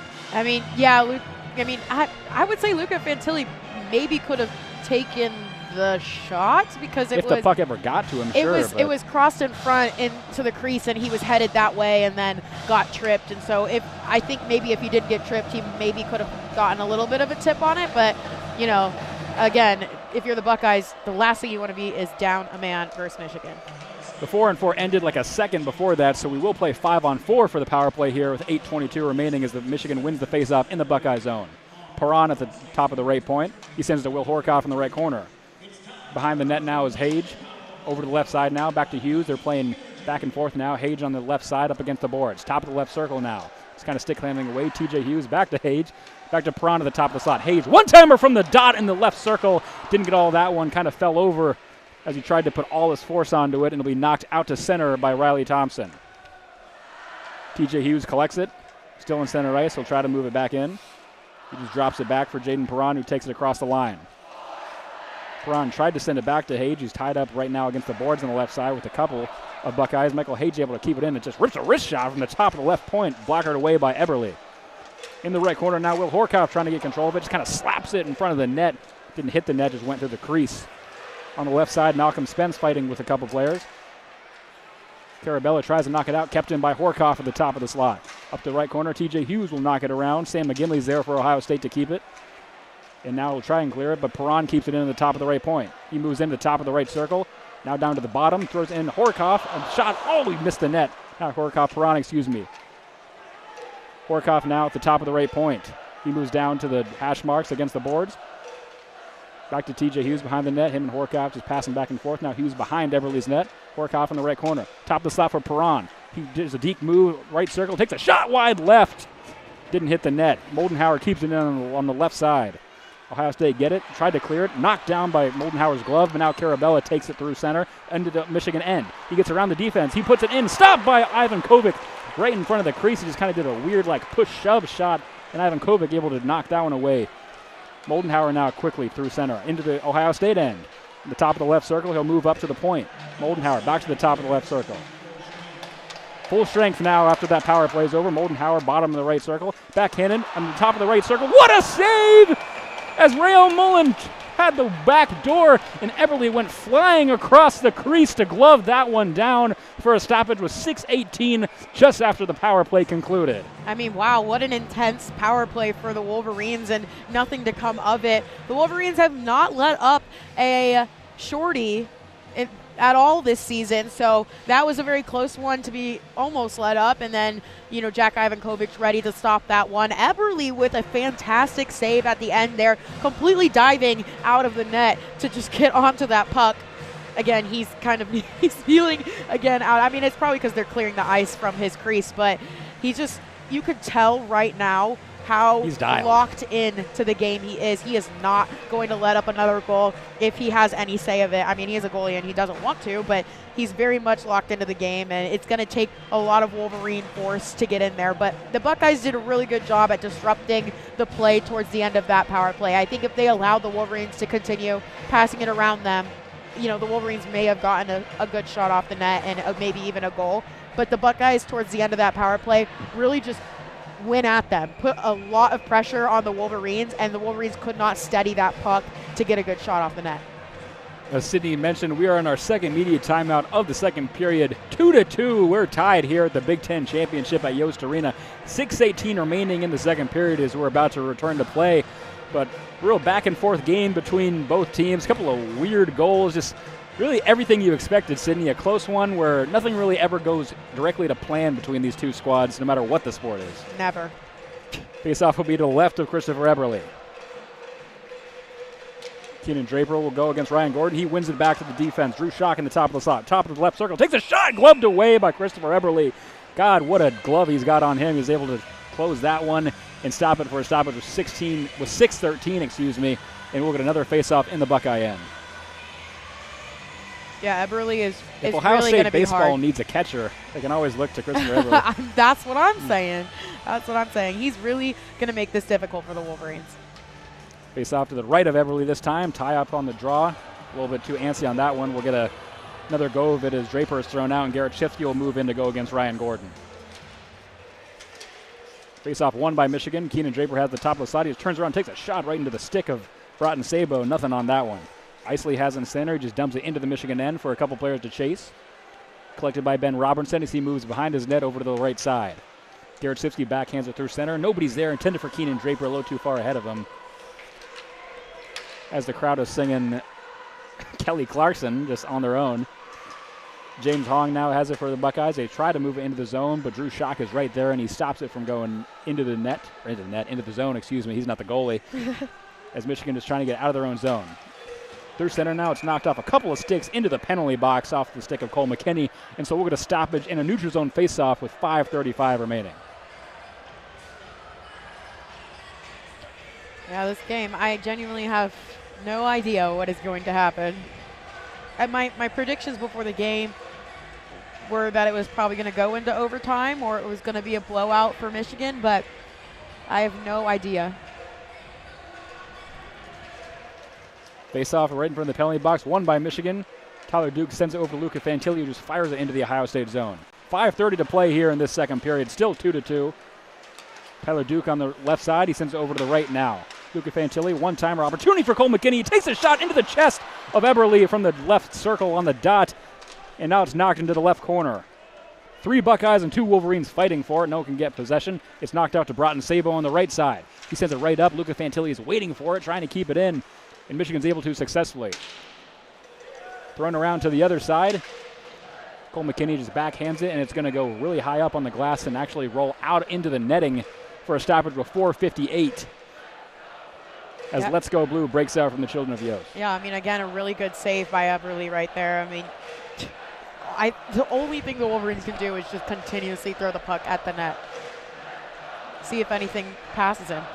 Ohio State still winning the shot battle, 18-15. And we're going to face off to the right of Eberle here. TJ Hughes will go up against Jake Carabella as both teams' top lines back out. Jaden Perron passes it over. We're going to get a delayed penalty here on, looks like Michigan, as the stick was knocked out of the hands of a Buckeye player. And so we've got a penalty coming up here. Not exactly sure who they're going to get, but either way, it's going to be 2 minutes for interference. And the Buckeyes are going to go on their first power play of the night. Looks like they're going to get Nick Moldenhauer. Yeah, he kind of tilted his head up right as it happened. The stick went flying. I always think that's an interesting penalty because if your stick goes flying, that just means the Ohio State player was not holding on to it firmly enough, yet that's somehow an interference penalty. I'm not saying that's just like bias against the Wolverines. That happens against anywhere in NCAA hockey. I mean, you're not wrong. I was just always taught by my coaches, if someone does that to you, it's your fault. As we're going to face off to the right of Jack Ivankovic as Ohio State goes on the power play with 4:48 remaining in the second. Tie up on the draw. Michigan gets control of it, and they'll just fire it down the ice as they begin this penalty kill. Jake Everly stops it behind his net. Broughton Sabo collects it for the Buckeyes, and they'll start their power play here. Moving it through center. Right through the middle, he'll stop and drop it. Jake Carabella takes it over the line. Over the left side for Thompson. Thompson will bring it around the board to the other side for Felix Caron. Caron fighting with a few people. It's knocked up to Broughton Sabo at the right point. Over to the left side now for Nathan McBrayer. Up to Caron, top of the right circle. He moves down to the dot, now the bottom, almost the goal line. Trying to find something to do with it. Over to Sabo. Back to Carabella at the top of the left point. He takes a shot. It's knocked away by Draper. Never made it there. Sabo, one-timer, almost thought about it from the top of the slot. He just moves it over to Caron. Caron over to Burnside, who tried to take a shot. Couldn't get all of that one. It's knocked into the right corner. 1:05 remaining in this power play. It's going to be knocked up off a couple sticks out of play for a stoppage with 3:51. 1:03 left in the Ohio State power play. Yeah, I think the Wolverines maybe need to take a little bit of a page out of the Buckeyes book here and just disrupt the Buckeyes in what they're trying to do for this power play. I think the Wolverines are good enough to recover if it ends up not working out for them, but get in there, apply a lot of pressure, and see if you can take it and maybe even get a breakaway. Faceoff will be to the left of Jack Ivankovic. Ryan Gordon going up against Cole McKinney. And Michigan able to win this face off and get this one out to center ice where Buckeyes have to go and collect. Under a minute in the power play, collected by Bryce Ingles, who will drop it in his own zone for Ryan Gordon as Ohio State tries to put something together.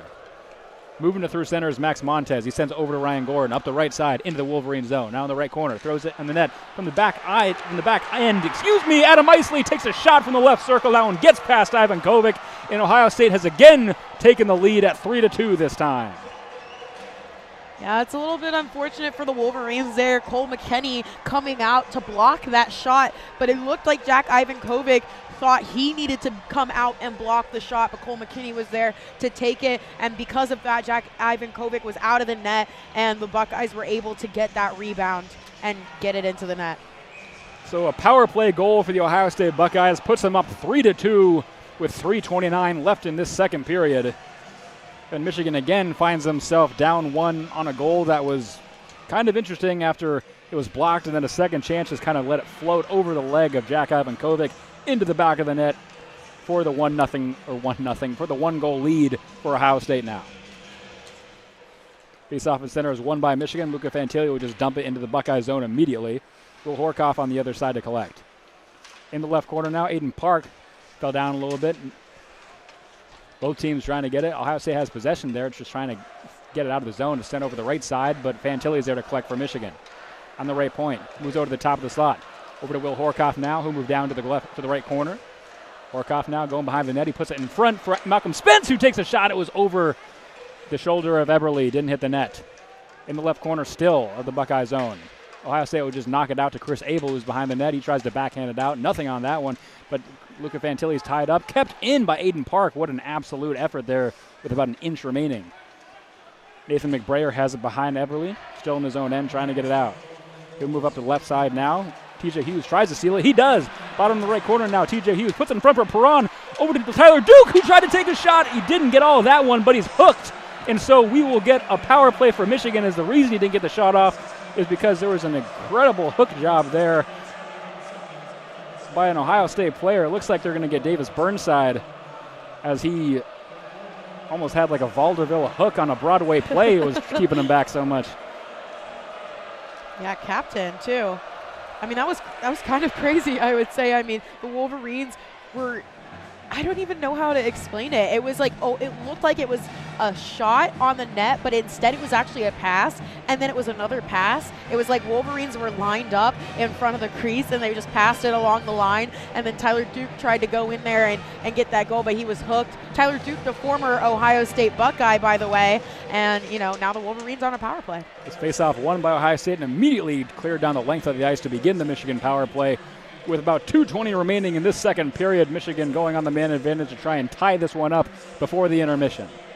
Perron collects in his own zone. He'll move it up center. Up the right side. Perron lost it, and now it'll be sent back down again, and Michigan will go collect it. 1:35 left in the power play as Ohio State makes their first change here. And Michigan again tries to go from end to end. Moldenhauer through center, across the line. Gives it over to T.J. Hughes on the left side. Moves up to the top of the left circle. Now down to the bottom. Doesn't have a lane to move all the way behind his net. Over to the right side. Over to Will Horkoff on the right. Up to Perron, top of the right circle. Thought about a shot. Now he'll put it in front. Knocked away by the stick of an Ohio State player, over to Nick Moldenhauer now, who gets the recollect. Moldenhauer at the left point. Down to the left corner now for T.J. Hughes. T.J. Hughes tried to put it in front of Perron, but it's knocked away by the stick of Sam Deckett, and he'll just clear it down the length of the ice again for Michigan to collect. Under a minute to play now in the power play. A minute and a half left in the second period. 3-2 Buckeyes here at the Big Ten Championship at Yost Arena as Michigan brings it through center again. Moldenhauer across the line. Gives it to Spence in the left point. Spence gives it to T.J. Hughes in the dot in the left circle. Behind the net now for Moldenhauer. Up to T.J. Hughes again in the circle. Rael Mullen at the Big Ten logo in center. Over to Will Horkoff, top of the right circle. Horkoff skates around. Has to get around McBrayer. Still on the slot. Or on the hash marks, 1 minute to play in the period. 30 seconds left in the power play. Moldenhauer now to Horkoff at the bottom of the left circle. Moldenhauer, top of the left circle. Gives it to Rael Mullen. Will Horkoff, a one-timer from the right circle. He went behind the net. Didn't get all of that in terms of accuracy. Michigan still with it. Puts it in front for Malcolm Spence. He scores! T.J. Hughes, backhanded pass for Malcolm Spence right in the slot, and he knocks it in with 11 seconds left on the power play to tie this one up at 3 with 42 to go in the second period. Wow. What a goal. I mean, it went right through the legs of Eberle, right in that 5-hole slot. I mean, it was a beautiful pass right there. I was even thinking during this power play, I was like, gosh, Michigan is not shooting very much. I mean, you had Will Horkoff shot from practically the blue line, but that's not really going to do much. I mean, he's got a strong slap shot, but there's not really much he can do there. And then there was that play set up, and that's what they were looking for the entire time. So Michigan equalizes this one at 3 apiece as we're under 40 seconds to play in the second period. And Michigan has the face-off, and they move it through center, into the Buckeye zone, into the left corner. Collected by Karan. He just kind of pins it up against the board. Ohio State trying to waste the last couple seconds of this one. Karan moving it through center now, trying to maybe get another one before the period ends. On the left side, Carabella keeps it in. Tries to give it up to Karan. Carabella now bottom left circle. Tried to take a shot, didn't get all of that one. In the left corner, 10 seconds to play. Tried to center it for Ingles, but no one's there. And now Michigan moves through center. 7 seconds left. Shifty across the line. He's tripped up. No call on that one. And Carabella will just push it up against the corner and skate behind the net as we end the second period here. As Garrett Shifty was, from an unbiased perspective, Sydney clearly tripped on that one. No call. Clearly tripped no call from the referee as time expired. As they show the replay here, and I'm sure the crowd will love this one. On the replay, it might have been a little bit of cell job. I'm not going to lie. Well, yeah. So he fell down off the stick. Looked like it. It really looked like it. It really looked like it live. I'm shocked they didn't call it. But either way, at the end of the second period, we are tied 3-3 here at the Big Ten Championship. Again, a lot of stuff you've seen that you really expect between Michigan and Ohio State, Sydney. Goals from Malcolm Spence and Will Horkoff in that second period. On the Buckeye end, we got Adam Isley along with Jake Carabella. What a game we have here. I mean, yeah, I honestly, throughout the entire game, the 2 power plays Michigan was able to get on, they put Malcolm Spence out there with the 3 H's, Horkoff, Hayes, and Hughes, and Perron, and I was just thinking to myself, I'm like, I just never have noticed Malcolm Spence I mean, they're such outstanding players. I mean, they're all outstanding on Michigan's team, but I just never really expected him on that line, and I was wondering if he was going to be a very useful player on that line, and obviously he was. He got that power play goal. They missed a power play goal in the first the first power play. They weren't able to get one, but, you know, he was able to be in the right spot at the right time, right at the top of that crease to accept that pass and get it right in the 5-hole. I mean, outstanding goal right there. Absolutely. So after the second period in this Big Ten championship, pretty much exactly what you expected, as even as can be. Score is 3-3. Ohio State leading the shots 19-7. The shot blocks are 13 apiece. Penalties in minutes, 6 minutes apiece, with about 3 penalties each as a person wins the Scoro competition. What an absolute job by that guy. And only thing that Michigan has a pretty big advantage in is faceoff percentage, where they lead 63-36, excuse me. But other than that, we got a pretty even game here for the Big Ten title. We'll take a break here and get back to you for the third and final period of play here from Yost Arena. You're listening to the Big Ten Championship on WCBN Sports.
Hello, everybody. Welcome back to Yost Arena as we get ready for the third and final period of play here in the Big Ten Championship. I'm Zach Warshaw alongside Sydney Cyprian for WCBN Sports coverage of Big Ten hockey. Michigan and Ohio State tied at 3 heading into the third. Before we get back into this game, during their intermission, checking the out-of-town scoreboard, we're just going to update you on a few things to make this game bigger than it already was. Merrimack College has somehow upset their way as an 8 seed to Hockey East champions.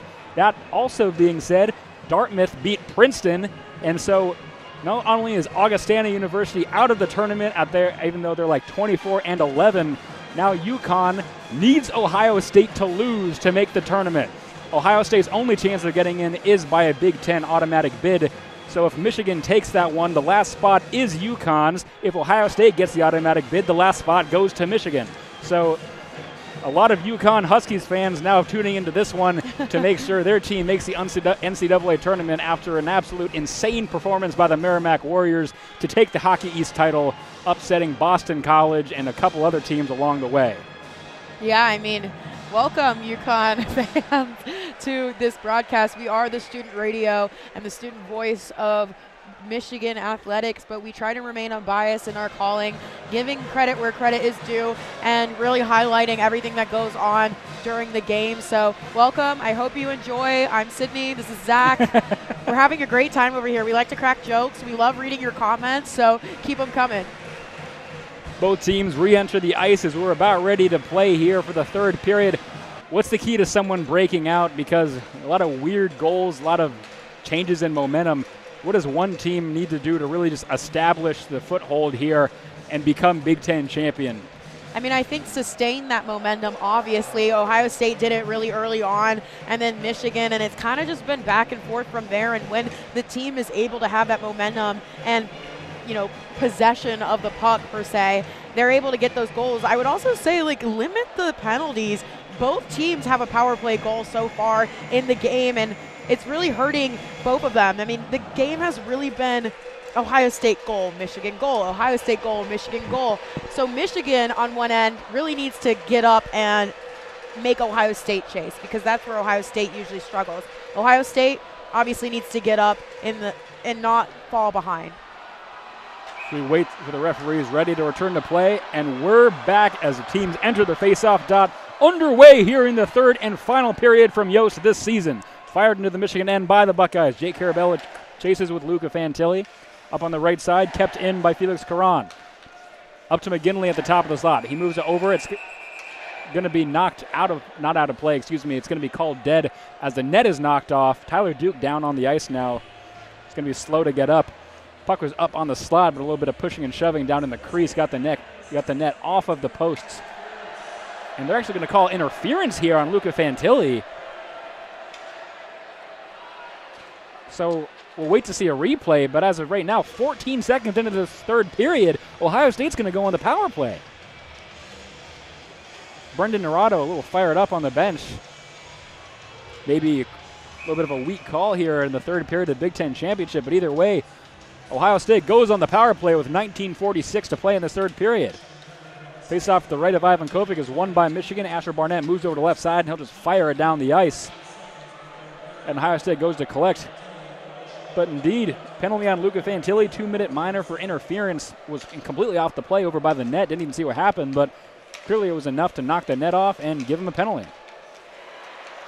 Puck still in center. Buckeyes can't get into the zone. Broughton Sabo has it. He just clears it into the Michigan end. Behind Ivan Kopic's net, both teams fighting for it. Minute 30 left in Ohio State's power play. Still behind the net. No one can get control of it. Ohio State player goes down in Davis Burnside. No call there. And it's moved up to Thompson at the left point. Thompson moves in. Drops it for Carabella at the bottom of the left circle. Moved up to Sabo. Over to the right side now. Back to Sabo. Top of the slot. He moves in. Takes a shot. Deflected, but it's wide left by Riley Thompson. Broughton Sabo collects it again. Back to Thompson behind the net.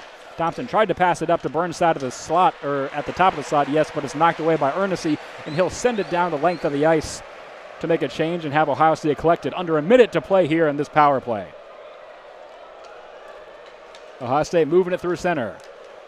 Smith across the line. Bottom left circle. Takes a shot. Hits right in the mask of Ivan Kopic. and rings around to the other side. Kept in. Great job by Ryan Gordon. Isley now with it at the top of the left circle. Moves over to the boards. Now to the dot. He just rips a shot. Knocked away from the pad of Ivan Kovic. Right point now. Moves in for Isley. Over to Smith at the top of the left point. Now back to the top of the slot for Ingles. On the right side now for Gordon. Takes a shot off the mask again. It's loose in the crease. Everyone's piling on it. Finally it'll be blown dead as Ryan Gordon hits Jack Ivankovic in the mask for the second time in less than 30 seconds. And it was loose for a little bit, but enough bodies were on that one to blow it dead with 20 seconds remaining in this power play. Yeah, a little scary there for Jack Ivankovic. Got stuck on his stomach, and if the Buckeyes were able to lift that puck up a little bit, probably would have gone in the net. But, you know, he did a really good job kind of sliding over and trying to just get onto that puck because he couldn't even get up off his stomach. Faceoff will be to the left of Jack Ivankovic. 18:06 left in the third period of this still tie game. Michigan trying to kill the last 20 seconds of this Ohio State power play. Over to the left side now, tried to be poked out by Josh Ernessy, kept in by Isley. Montez sends it over to the right side. Barb in the right corner, back to Montez, thought about it, now was knocked to him. William Smith just drops it. Now at the top of the right point. He takes a shot off the leg of Josh Ernessy, and that'll end the power play. Michigan back to full strength as Cole McKinney has it. He'll just knock it out to center. 5-on-5 hockey again with 17.5 to go in this third period. 3-3 tied up in the Big Ten championship. Michigan moving it through center with Asher Barnett across the line. Drops it for Hughes, tried to push it up. He'll just shoot it from the top of the right circle on the second chance, and it's right in the Ohio State logo of Christopher Eberle. He'll cover this one up for a stoppage with 17:24 left in this game. Yeah, despite the Buckeyes having quite a bit of possession, obviously it was their power play. They were really giving it at Jack Ivankovic and the Wolverines, and they were able to kind of just let that time pass and work hard to make sure that the Buckeyes didn't get any goals during that power play. Faceoff will be the left of Eberle. Tie up, won by the Buckeyes. Moved by Riley Thompson. He'll send it over to Felix Caron. Caron sends it to the right corner. Him, Thompson, and Tyler Duke all collide, but Jaden Perron's the one that comes up with it. Michigan now moving it through center themselves. A little bit of a high stick there on Malcolm Spence. No call as he whipped his neck back. Even kind of gave a what's up with that motion during the play. No call from the refs. Still in center ice, Tyler Duke just clips it into the Ohio State zone. Now collected by Malcolm Spence as he weaves his way through the defense. Takes a shot off the stick of Nathan McBrayer. It's deflected into the netting, out of play for a stoppage with 16:54. Now Malcolm Spence really giving the refs an earful after nothing on the high sticking call. Yeah, I mean, it's so hard because I don't know if that really was enough for the referees to do anything, but we're going to look at a replay here of that shot, and it again, it was one of those shots that you just shot it right at his blocker. It's going to get deflected out. You need to have a quality shot on net, and it just wasn't one. Face off to the right of Eberle here. Kaysen Musket going up against Deckett. Michigan wins. Sent over to Rayon Mullen on the right point. He'll just backhand into the corner as Weiss was absolutely encroaching on him. Back to Rayon Mullen at the top of the slot. Moves over to the left side a little bit, takes a shot off the stick of Weiss, and now it's loose in front. It'll move over to the left side against the boards. Weiss has it for Ohio State. He'll just float to center for Sam Deckett. Ohio State moves into the zone off the stick of Nathan Lewis. He kind of gets a little too far ahead of him, and it's knocked out. As Michigan gets control of it and moves it back through center. Intended for Kaysen Musket was that pass. It's going to deflect off his stick into the Buckeye zone, and Chris Abel will collect it for the Buckeyes behind his net. Moving up the right side now, through center. Chris Abel doing it all himself across the line into the zone. He gives it over to Burnside, top of the left circle. Takes a shot into the chest of Ivan Kovic. It's knocked down. Buckeyes still have it. Montez, bottom of the left circle. He sends it in front. Burnside wasn't ready for it. Ivan Kovic's going to cover it up as it went off the skate of Davis Burnside, who wasn't exactly looking, and Ivan Kovic's going to easily stop that one with 16:04 remaining in this third period. Yeah, smart idea there for Jack Ivankovic to cover that puck up. He could have easily just kind of pushed it behind him because there were some Wolverines there to collect the puck, but there was a lot of pressure by the Buckeyes, and so that was a smart play on his half. Face off to the left of Jack Ivankovic. 16:04 to play in this third period. 3-3 tie. As there's a tie on the draw, it'll be poked out almost by Will Horkoff. Now he'll finally get control of it. Drops it for Nick Moldenhauer, just dumps it into the zone. It'll go behind the net of Eberle, into the left corner. Moldenhauer sends it in front. It's in the crease. It was off the leg of Eberle, and it's going to be cleared by Ohio State out of play into the crowd for a stoppage with 15:50. Moldenhauer, no one in front of the net for Michigan. He just threw it on net, hoping something would happen, and almost did. Yeah, I don't know if he was trying to just throw it in front of the net or if he was trying to pass it alongside the crease to get it to Will Horkoff, but Will Horkoff wasn't in the crease. He was kind of on the other side of the net, and it could have been a good opportunity if there was a Wolverine there. Face off to the left of Eberle now. 15:50 to play in this third period. Won by Michigan. Fantilli at the top of the right point. He rips a shot. It's sticked away by an Ohio State Buckeye and Niall Crocker, who will just cross the red line and dump it into the Michigan zone. Tyler Duke goes back to collect for the Wolverines. He sends it across to Keenan Draper off of his stick through center. It's stopped and collected by Ryan Gordon of Ohio State. Over to the left side now. Ohio State still on their own end. Just taking things really slow. Up to Isley, who moves it across the line. He'll just backhand it into the Michigan zone. Stopped by Ivan Kopic. He's not looking and is poked away by the Ohio State Buckeyes. Thankfully, Luca Fantilli was there to stop it from being a really bad goal for Jack Ivan Kopic. Still behind the net, James Hong drops it for Ryan Gordon. Up to Smith, who takes a shot from the top of the left point. Is knocked away by his own assistant captain and Adam Isley. Able to keep this one in by about a centimeter, but now Jaden Perron gets it out and into center. He falls over, and now Isley takes it back into the zone. Isley into the top of the slot, moving to the right. He takes a shot right into the 5-hole of Ivan Kopic, who easily knocks that one away. Hughes now through the right center. He almost had it. Now Ohio State's going to collect it. Isley back into the slot. He trips a shot wide left, didn't hit the net. Isley doing it all by himself for the Ohio State Buckeyes right now, as now TJ Hughes crosses the red line and just dumps it into Ohio State's end. 14:35 to play in this third period. Jake Carabella has it. He knocks it up to Riley Thompson, who goes into Michigan zone. He's tied up with Asher Barnett. He falls over. No call there. And now it's behind Jack Ivan Kovic's net. Over to Will Horkoff, who loses it in the left corner over to Riley Thompson. And now it's sticked up into the air. And TJ Hughes is going to get it after a hand pass from Nick Moldenhauer. And so they're going to blow that one dead. And we'll get a face-off in Michigan's end with 14:19 to play. If you're just joining us, I'm Zach Warshaw alongside Sydney Cyprian for WCBN's coverage of the Big Ten Championship. Not really a surprise that our viewer count has almost doubled as we welcome all of you UConn Husky fans tuning into this one to see if Michigan can pull this off and get you guys into the tournament. If Ohio State wins, they take the last, or excuse me, I completely said that wrong. They want Michigan to win, so they get the last spot. If Ohio State gets the auto bid, Michigan takes the last spot. So we welcome all you unanimous blue fans, whether it's UConn or Michigan. Ohio State with it in their own end. Under 14 to play here. Big Breyer trying to clear it. He's unable to. McKinney just hands it back to his defenseman and Rayon Mullen. McKinney now across the line. He throws it on net. Nobody there. Over to the left side now. Still in Ohio State's zone. No one can really get possession of it there. Finally, Kason Musket now on the left side. He'll move behind the net. He's met with Sam McGinley. Still in the right corner. Just pinned up against the boards. It pokes free for Ethan Strachey to have it. Up the right side, intended for Jake Carabella. It was a bouncing puck. He tried to stop, was unable to. It's going to hit off of the skate of Strachey, who was getting off the ice. No too many men call. Drew Schock now has it in Buckeye zone. Intended for Aiden Park, and a little bit too much strength on that one. It's going to ring around. Drew Schock keeps it in on the right side as he rings it around to the left side. Jake Carabella still trying to get it out. He finally gets it out to center just so they can make Michigan touch up. Davis Burnside collects it for the Buckeyes. He moves into the Michigan zone. Top of the left corner. Takes a shot off the stick of Ivan Kovic. Burnside collects his own rebound. He moves it up to the right side. Chris Abel over to McBrayer at the top of the left point. He takes a shot into the chest of Ivan Kovic, who then dives on the rebound to cover that one up in a stoppage with 12:52 to play in this third period. Still 3-3 in the Big Ten Championship here at Yost. I mean, that was good for Ivan Kovic to be able to get on top of that puck, because one of his struggles, and I would say weak points, is letting up some pretty scary looking rebounds for the Wolverines that anybody who's there could take advantage of. I mean, he has a really good defensive line there to, take the puck away, but a lot of times I'm seeing rebounds from Ivan Kovic that could easily be capitalized on. So, he was able to really get on top of that rebound right there, and so that's obviously good for him. So as we enter our first media timeout of the third period, 3-3 here, 12:52 to play.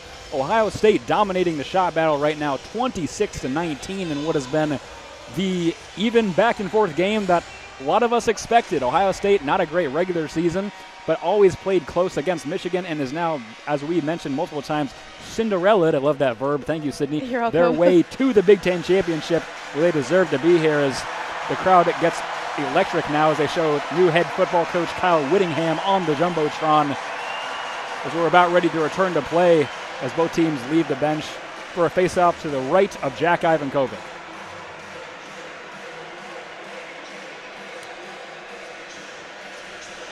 Both teams just looking to break free here. Again, very even and pretty much across the board in every category except faceoff percentage that Michigan has dominated.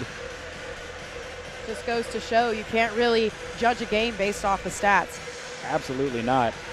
As both teams enter the faceoff dot,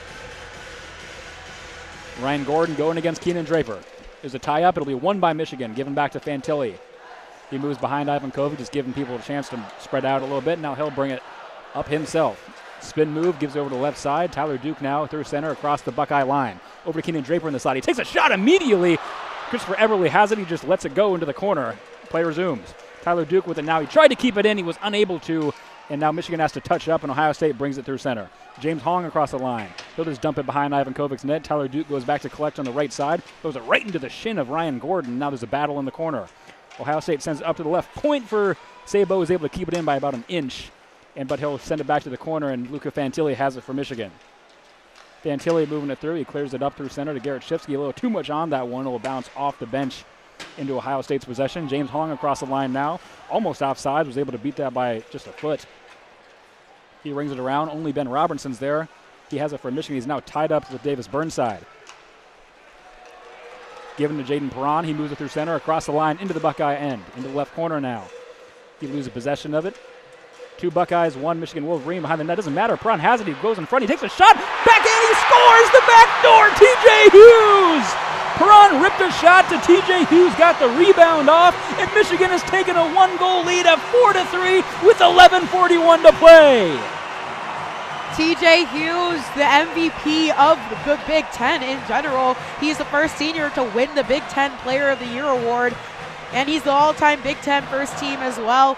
Hobie Baker, finalist, one of 4 Big Ten players to be it, and the only one on the Wolverines to make it that far.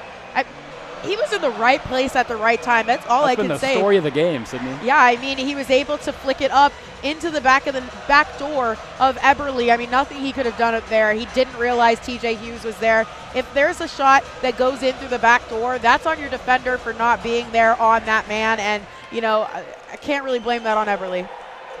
Absolutely not, as now Ohio State maybe sweating a little bit. 11:30 to play in this one, and they're down by 1.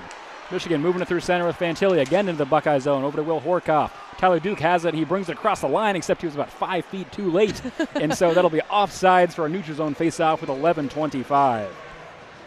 Yeah, Tyler Duke, he kind of got hit with the puck earlier when Luca Fantilli got it was an interference call against him. He got hit pretty badly with the puck, needed some assistance to get off the ice by his own players, and then came back with a little bit more fire underneath them. Luca Fantilli wins the faceoff. It'll be shot into the Buckeye zone. Chris Abel goes to collect, except he loses it. Now there's a tie-up in the left corner. Chris Abel just trying to get a hold of it. He's over there with Felix Caron. And finally, Jake Carabella gets it and knocks it out to center.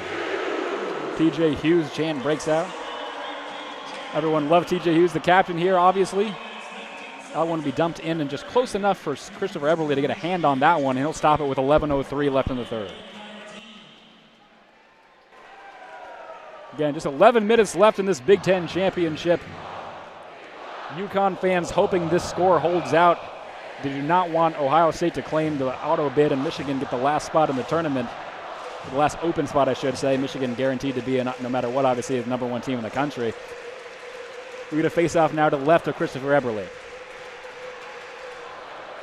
We had a comment asking if TJ Hughes is related to the Hughes brothers. He is not. He is not. Very funny, because you might think with everyone playing for Michigan except for Jack, but there is no relation whatsoever. Just happens to have the same last name. Face-off won by Michigan. Asher Barnett with a shot right off the face-off, easily gloved down by Christopher Eberle, and he'll stop it with just a few ticks off the clock at 10:59 now. Yeah, Luke Hughes played hockey here at Michigan when we were freshmen and sophomores. Yeah, and I think he left after my sophomore year. He was a fantastic player. Honestly, very comparable to TJ Hughes in how much the Wolverines fan base and the children of Yost loved him. Tie up on the faceoff. It's moved now to behind the net. Finally, it pokes free, and Ohio State has it. Up the left boards, they knock it out to center. Asher Barnett collects it for the Wolverines. Rail Mullen now on the other side. He'll just dump it into the Ohio State zone. Go down on the left side. Collected by Ethan Strachey for the Buckeyes. He moves to the other side for Sam McGinley. McGinley moving up the left side. He passes it up intended for Weiss, but it's going to go off his stick and down the length. No icing on that one. It's now behind the net. Ohio State has it. They pass it in front of nobody. And now there's a player taken down, and that'll be a penalty on it looks like Nathan Lewis, as he got a little bit of a lumberjack chop going on there, trying to get the puck, and it might have caught Garrett Shifty. A little too hard. Yeah, like I said, when Ohio State gets down, they start to crumble a little bit, and that's what we're seeing right now. The last thing they wanted was Michigan to be up. Ohio State has led the score battle here all night, and then they just let Michigan finally be up a point. You know, it's the last thing they need, and now they're down a man. Michigan now going on the power play. Faceoff will be to the left of Christopher Eberle. 10:22 to play in this third period as Michigan enters the man advantage. One back to Perron. He enters the slot. On over to the right circle. He talks about taking a shot. Left, right. He scores!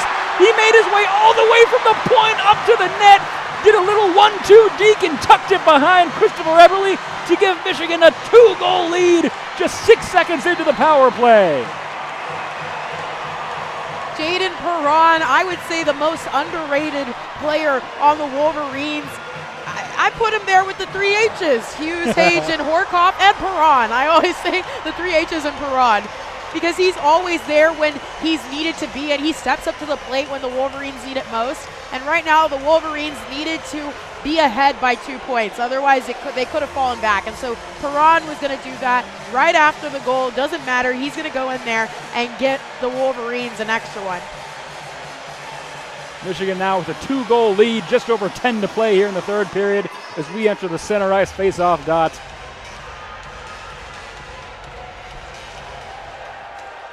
Michigan wins that face-off, and they'll just dump it into the Ohio State zone.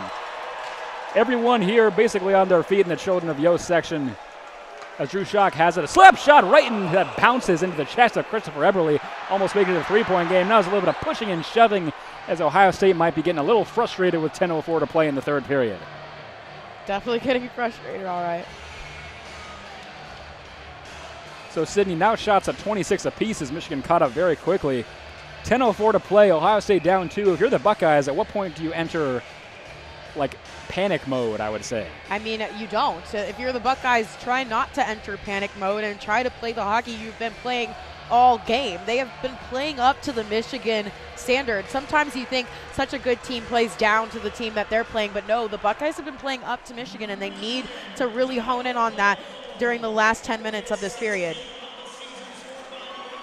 Faceoff is won, but right through both defenders. It'll move back out to center. Now Isley takes it through the line. Over to the right side, TJ Hughes gets an assist on that one, much to the crowd's enjoyment. And that'll be knocked out in between a few sticks and land in the Michigan bench for a stoppage with 9:41 remaining in the third period.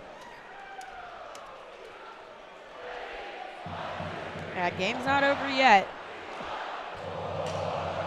But the game's never. 9:41 is so much time. Only two goals, time. The worst lead in hockey for a reason.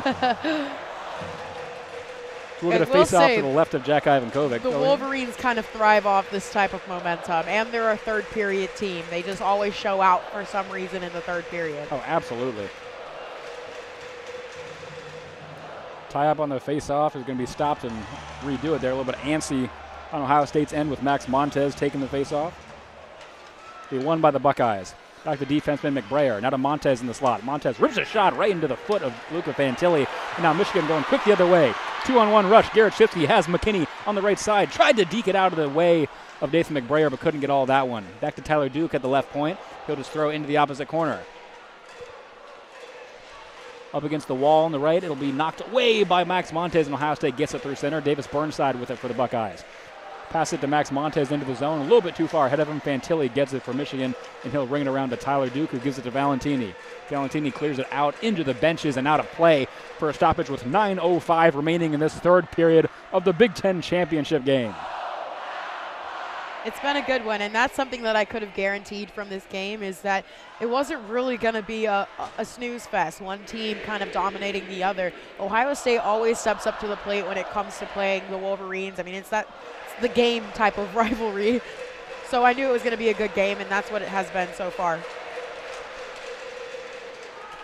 Face off in the Michigan end. Tie up on it, sent over to the other corner. Now Michigan has it behind their own net. They'll move up the left side with Ben Robertson. He tried to get it out, still can't. Finally knocked to center just by a foot, and now taken by Drew Schock. He'll just dump it into the Buckeye zone. Under 9 to play here in the third period. Stopped behind the net by Christopher Eberle. Into the right corner, and now still in the Buckeye end. They're trying to get it out. The children of Yost now breaking out every chant from "Oh, how I hate Ohio State" to just chanting Eberle. They're really just trying to make sure that Michigan firmly stays ahead here, just helping with all the mind games. Still in center ice. Ingles finally is about to take it over to the line. He does into the Wolverine zone. It'll be lost, and Perron has it for Michigan. He takes it through center. Over the red line, into the Buckeye zone. Perron, he loses it and is sent back out to center. Kept in by TJ Hughes actually by an inch. Top of the left circle. Takes a shot, deflected and knocked away off the right. Into the corner now, behind the net. TJ Hughes, he's tied up with 2 Buckeyes. Can't get control of it. Jake Carabella gives it over to Sam McGinley. Ohio State going up the right side. They lose possession. And again, Jaden Perron takes it across the line, through center, top of the right circle. Takes a shot right into the leg of Sam McGinley. A little bit higher than the leg, but you guys can assume where that is, and it'll be cleared down the length of the ice for an icing call, and will go down the other end for a face-off next to Christopher Eberle with 7:48 remaining in this third period. Ooh, it's getting intense. I mean, you've been right, though. Every single stat category has been comparable, and even when we watch this game, they look like the same team that's just playing each other. It's just Michigan has now been able to get that lead, and from that lead, they've just got so much fire under them and so much momentum to keep going with it. This faceoff is won and then immediately iced, so we'll get another faceoff with about 3 seconds off the clock. No, as you mentioned, Sydney, again, we had the fortune of covering 3 out of the 4 Michigan-Ohio State hockey games this season. And it's been the same story every time. Ohio State really just hanging in there the entire time, maybe losing a little bit of steam towards the end. Again, 7:42 left to play, plenty of time left. They're trying to finally get over that hump they've been unable to the first 4 games of this season. Faceoff won by Michigan. Ben Robertson throws it on net a little wide left, never hit it. Collected by Ohio State behind the net. They'll move it up the left side with Sam Deckett. Cleared out to center. Across the line now, James Hong on the left side. He couldn't get control of that one. He's lost it. Now Keenan Draper has it. He's taking it through. Dumps it into the zone. On the right corner now of the Buckeye end. Now to Garrett Shipsky in the slot. He takes a shot to the wide right. Rebound opportunity. Scores! Luca Fantilli! He found himself wide open and put it in the wide open cage to give Michigan a 3-goal advantage of 6-3. And now Michigan and UConn can both sniff the tournament with 7:17 remaining in the third period. I mean, took his stick, put it on his arm, and played it like a violin right in front of the Ohio State Buckeye bench. And if that doesn't tell you how this game has been going for both teams, I don't know what does. I mean, a crazy goal right there. Just being able to take advantage of those rebounds. That's what the Wolverines have been able to do near the end here. Everybody's trying to get some cake with their stats right now.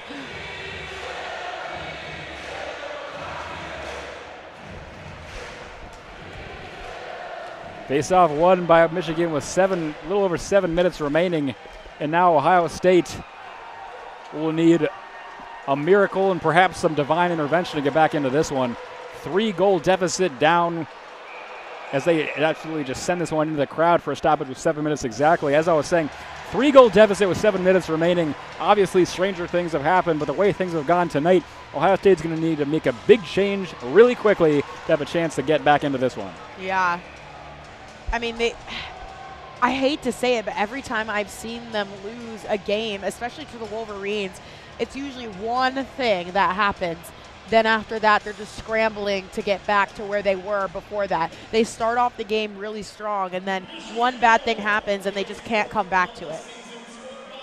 Sent into the Ohio State zone, collected in the corner by Cole McKinney for Michigan. Fought for Ohio State's Chris Abel gets control of it, and the Buckeyes try to move it through center.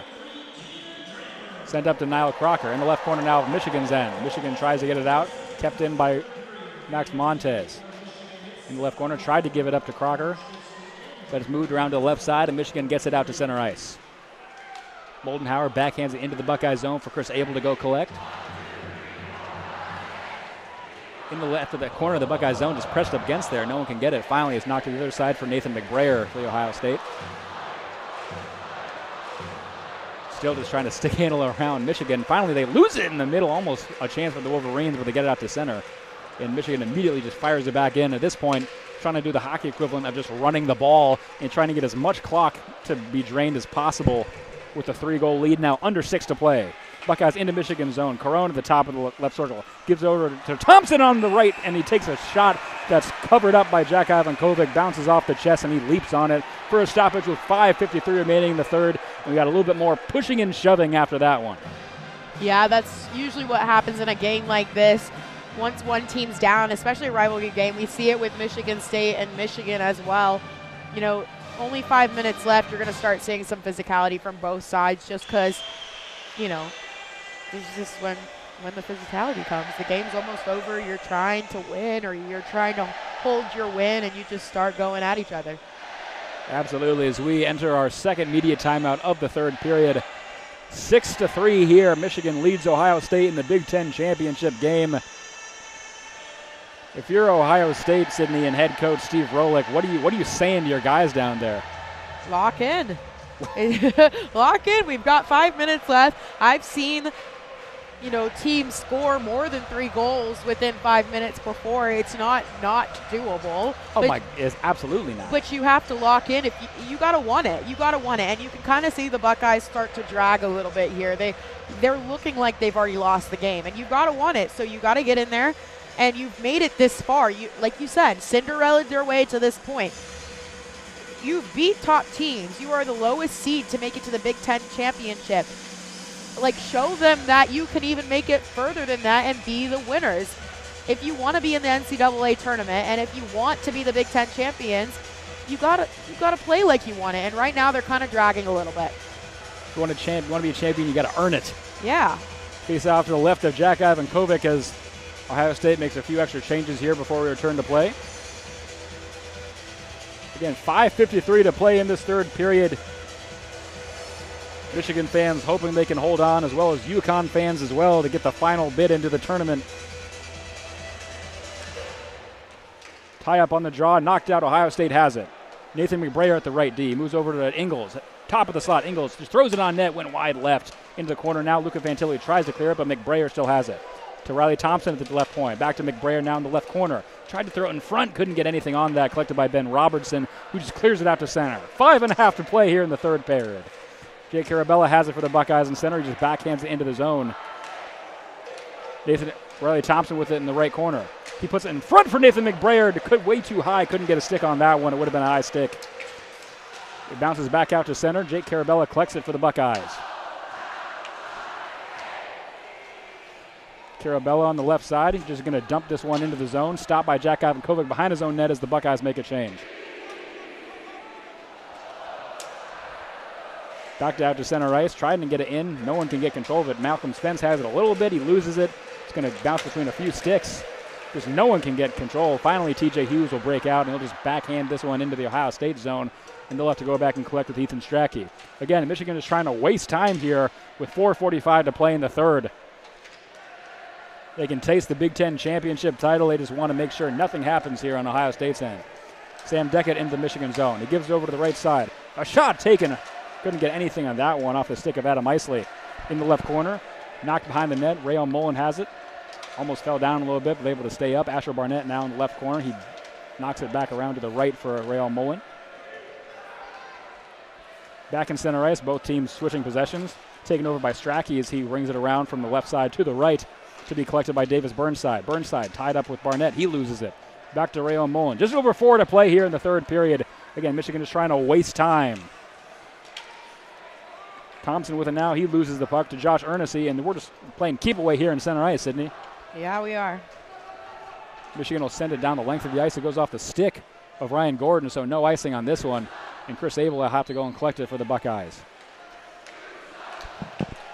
Through center now. Broughton Sabo tries to get over the line. Was a little bit offside, so he had to stop.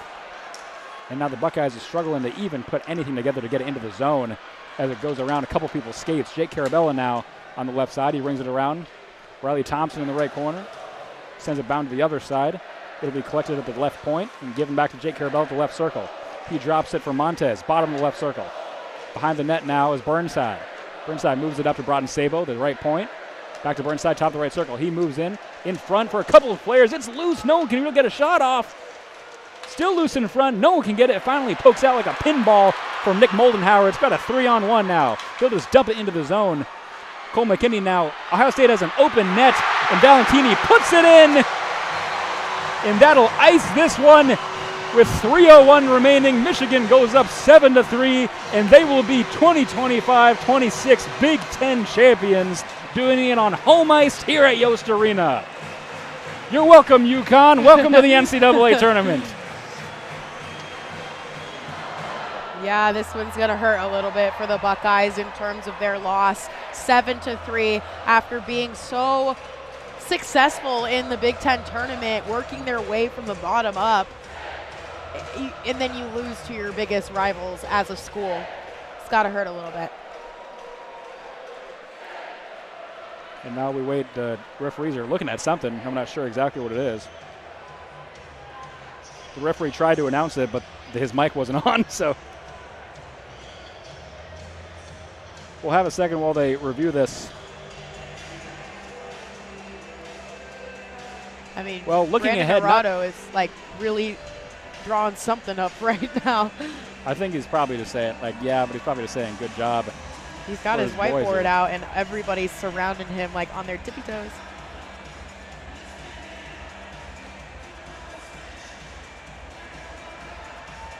So Michigan now will go to, I've heard two things, either the Worcester, Massachusetts or Albany, New York regional. Not exactly sure who they're going to play yet. I've heard a couple of things get thrown around. Most likely Bentley, the AHA tournament champion, will be in whatever section they are. I've heard some people throwing around Dartmouth. It just really depends on Selection Sunday tomorrow where they get placed. Either way, Michigan will obviously go in as a 1 seed. And not to get ahead of ourselves, Sydney, but this is a year where it really feels like not just Frozen Four or bust, but national championship or bust if you're the Michigan Wolverines. Yeah. There's so much going on. I on know, the big I got so There's a guy with his distracted. shirt off. There's a woman with a dog. I have no idea what's happening. They let dogs in Yost? I didn't think so, but he was small enough where she might have just been able to put him in her purse. I guess so. I've seen so many of my Pipe down, friends on the Scruffy. I'm trying to jumbo get you into the game.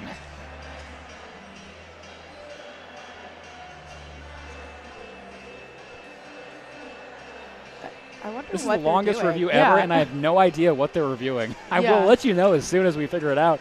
But the ref didn't announce it because his mic was off, and now they're just like kind of standing there, maybe looking to see if this one is offsides, but it didn't look anywhere. Oh, they're looking They're looking to see if it was offsides. This look will give us a really good idea. Depends on if Davis Burnside got a stick on I think they're it. looking to see if he... It looks like it's onside. Plus, like at this point, come on. Yeah. So on a completely personal and selfish note, for you and mine, Sydney's last call here at Yost Arena, this has been quite the experience. Go out on as Big Ten champions here at Yost. What a night! We thank you all for joining us. I've had a blast. I hope you guys have as well. I've had a blast calling all these games with you, Zach, and going on the road to cover the Columbus series. That was fun. It was so much fun. Nothing like a Red Roof Inn off a highway in Columbus, watching a murder mystery where we totally thought the guy did it, and turns out he's framed. Yeah, and I fell asleep maybe 5 minutes into the documentary. That's besides the point. I was like, let's watch this documentary, and then I crashed. 3:01 to play here in the third period. Still under the review. This is the longest review for an offsides I've ever seen in my life on any level of hockey, whether it's mini mice or the NHL. Off of a goal that, frankly, is kind of a moot point at this juncture, not to be super pessimistic for Ohio State. And we'll finally get our answer here.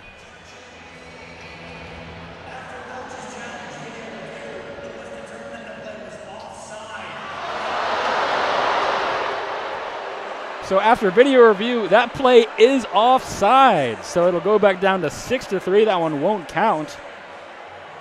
Again, even if you're Ohio State now down 3 with 3 minutes left, maybe a little bit too late. That being said, you now have some form of life. The chances have gone from 0 to 1, and that's all that High Point needed to beat Wisconsin. So, hey, maybe Ohio State has some life here. For now, Eberle returns to his net. We'll see if he goes. The second they have it, Ohio State wins the faceoff. They move it through center. There goes Eberle to the bench for the extra attacker. Ohio State just knocks it into Michigan's end. Behind Ivan Kovic.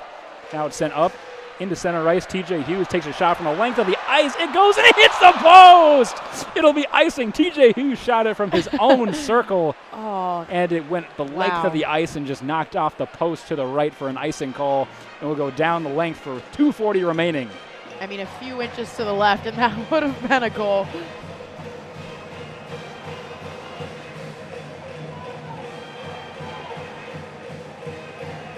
Face off to the right of Jack Ivankovic. Ohio State with the God line out now of their entire first line and some of their second. Just trying to get anything going here, down 3 with 2:40 remaining. Michigan wins it. Tyler Duke behind his own net. Knocks it out to Keenan Draper, who just backhands it down the ice. TJ Hughes racing with Davis Burnside. He sends it to the middle. Nobody's there. Wide open net into the right corner now. Ohio State still has it in their own end, trying to get anything going. Puck is loose in center. Buckeyes collect. Carabella across the line. He drops it for Thompson. Thompson over to the right side. Tried to give it to Felix Caron, but he couldn't get anything on that one. And now Michigan has him. They'll backhand out of the zone into center. 2:10 to play here in this third period as Michigan makes a change. Max Montez has it. It's poked away by Nick Moldenhauer in their own end. And Nick Moldenhauer will just slide this one into the empty net as Felix Caron just breaks his stick over the crossbar. And now it's 7-3 again. Now you're welcome, UConn. Everyone have a great night. Thanks. Just took a little bit longer as Nick Moldenhauer doing a little bit of a showboat, kind of bowing at center ice, and now he'll go and get his fist bumped from the bench. Well, with 2:02 to play, Michigan will be Big Ten champion. And Ohio State will have their season come to a close here in Ann Arbor. Yeah, it burns a little bit, but you gotta really want it. And I think towards the end, they just kind of accepted defeat, and that's why the loss is a little harsher than it probably should have been. Especially when you lose to Michigan again in any sport. Under 2 minutes to play here as the puck's in Michigan's end. Nick Moldenhauer unassisted on that one, just slid it into the wide open cage. Michigan moving it through center now. Yeah, now Michigan looks ahead to the NCAA tournament, whereas I've kind of alluded, they have the mentality national championship or bust.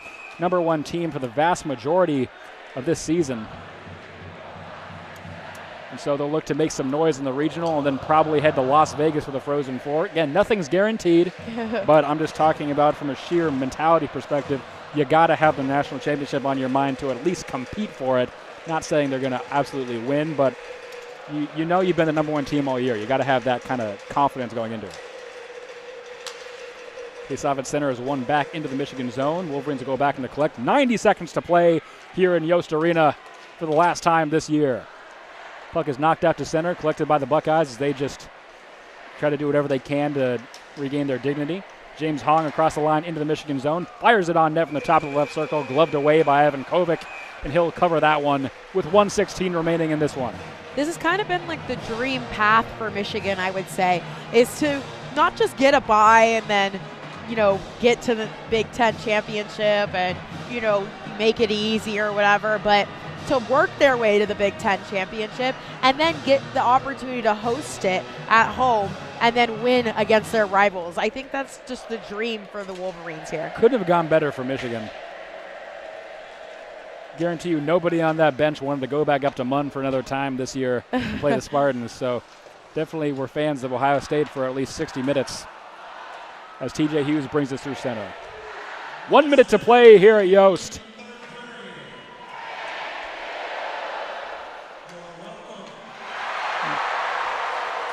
Puck is in the right corner now. Everyone cheers as they count down to 1 minute and then say thank you, to which the PA guy replies, "You're welcome." Always a great tradition on like the last game of the season here. TJ Hughes with it in center. He'll just dump it in the zone. 35 seconds to play here in the third period. Michigan just keeps clearing this one into the Ohio State end, trying to count down the last half minute here. We're under 30 to play here at Yost. The Michigan players on the bench already dying to get off and celebrate this one.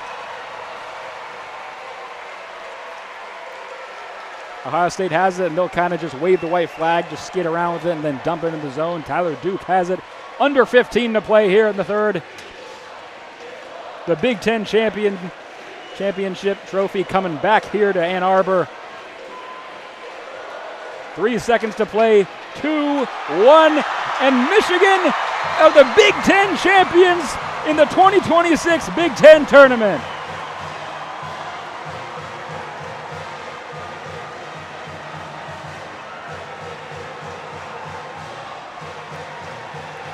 I mean, wow.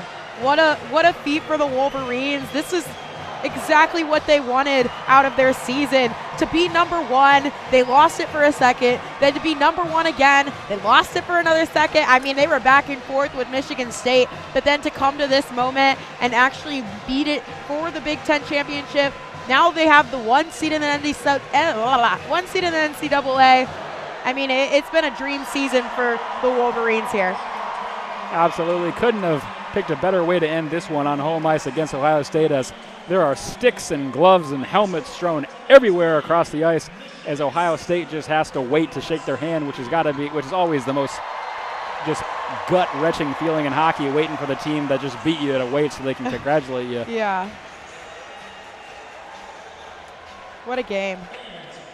But what a regular season, what a squad they have here in Michigan. A lot of questions after last year. MVP of the game has to go to TJ Hughes. 1 goal. He's been the captain of this team. He's been a leader. Personally, one of the nicest guys I've ever met. He's just a genuine stand-up guy. That's why he's a Hobie Baker nominee, not just because of his on-ice presence, but also because of how he holds himself with his team. He's such a leader, and it just showed tonight as he led the Wolverines to this Big Ten championship win.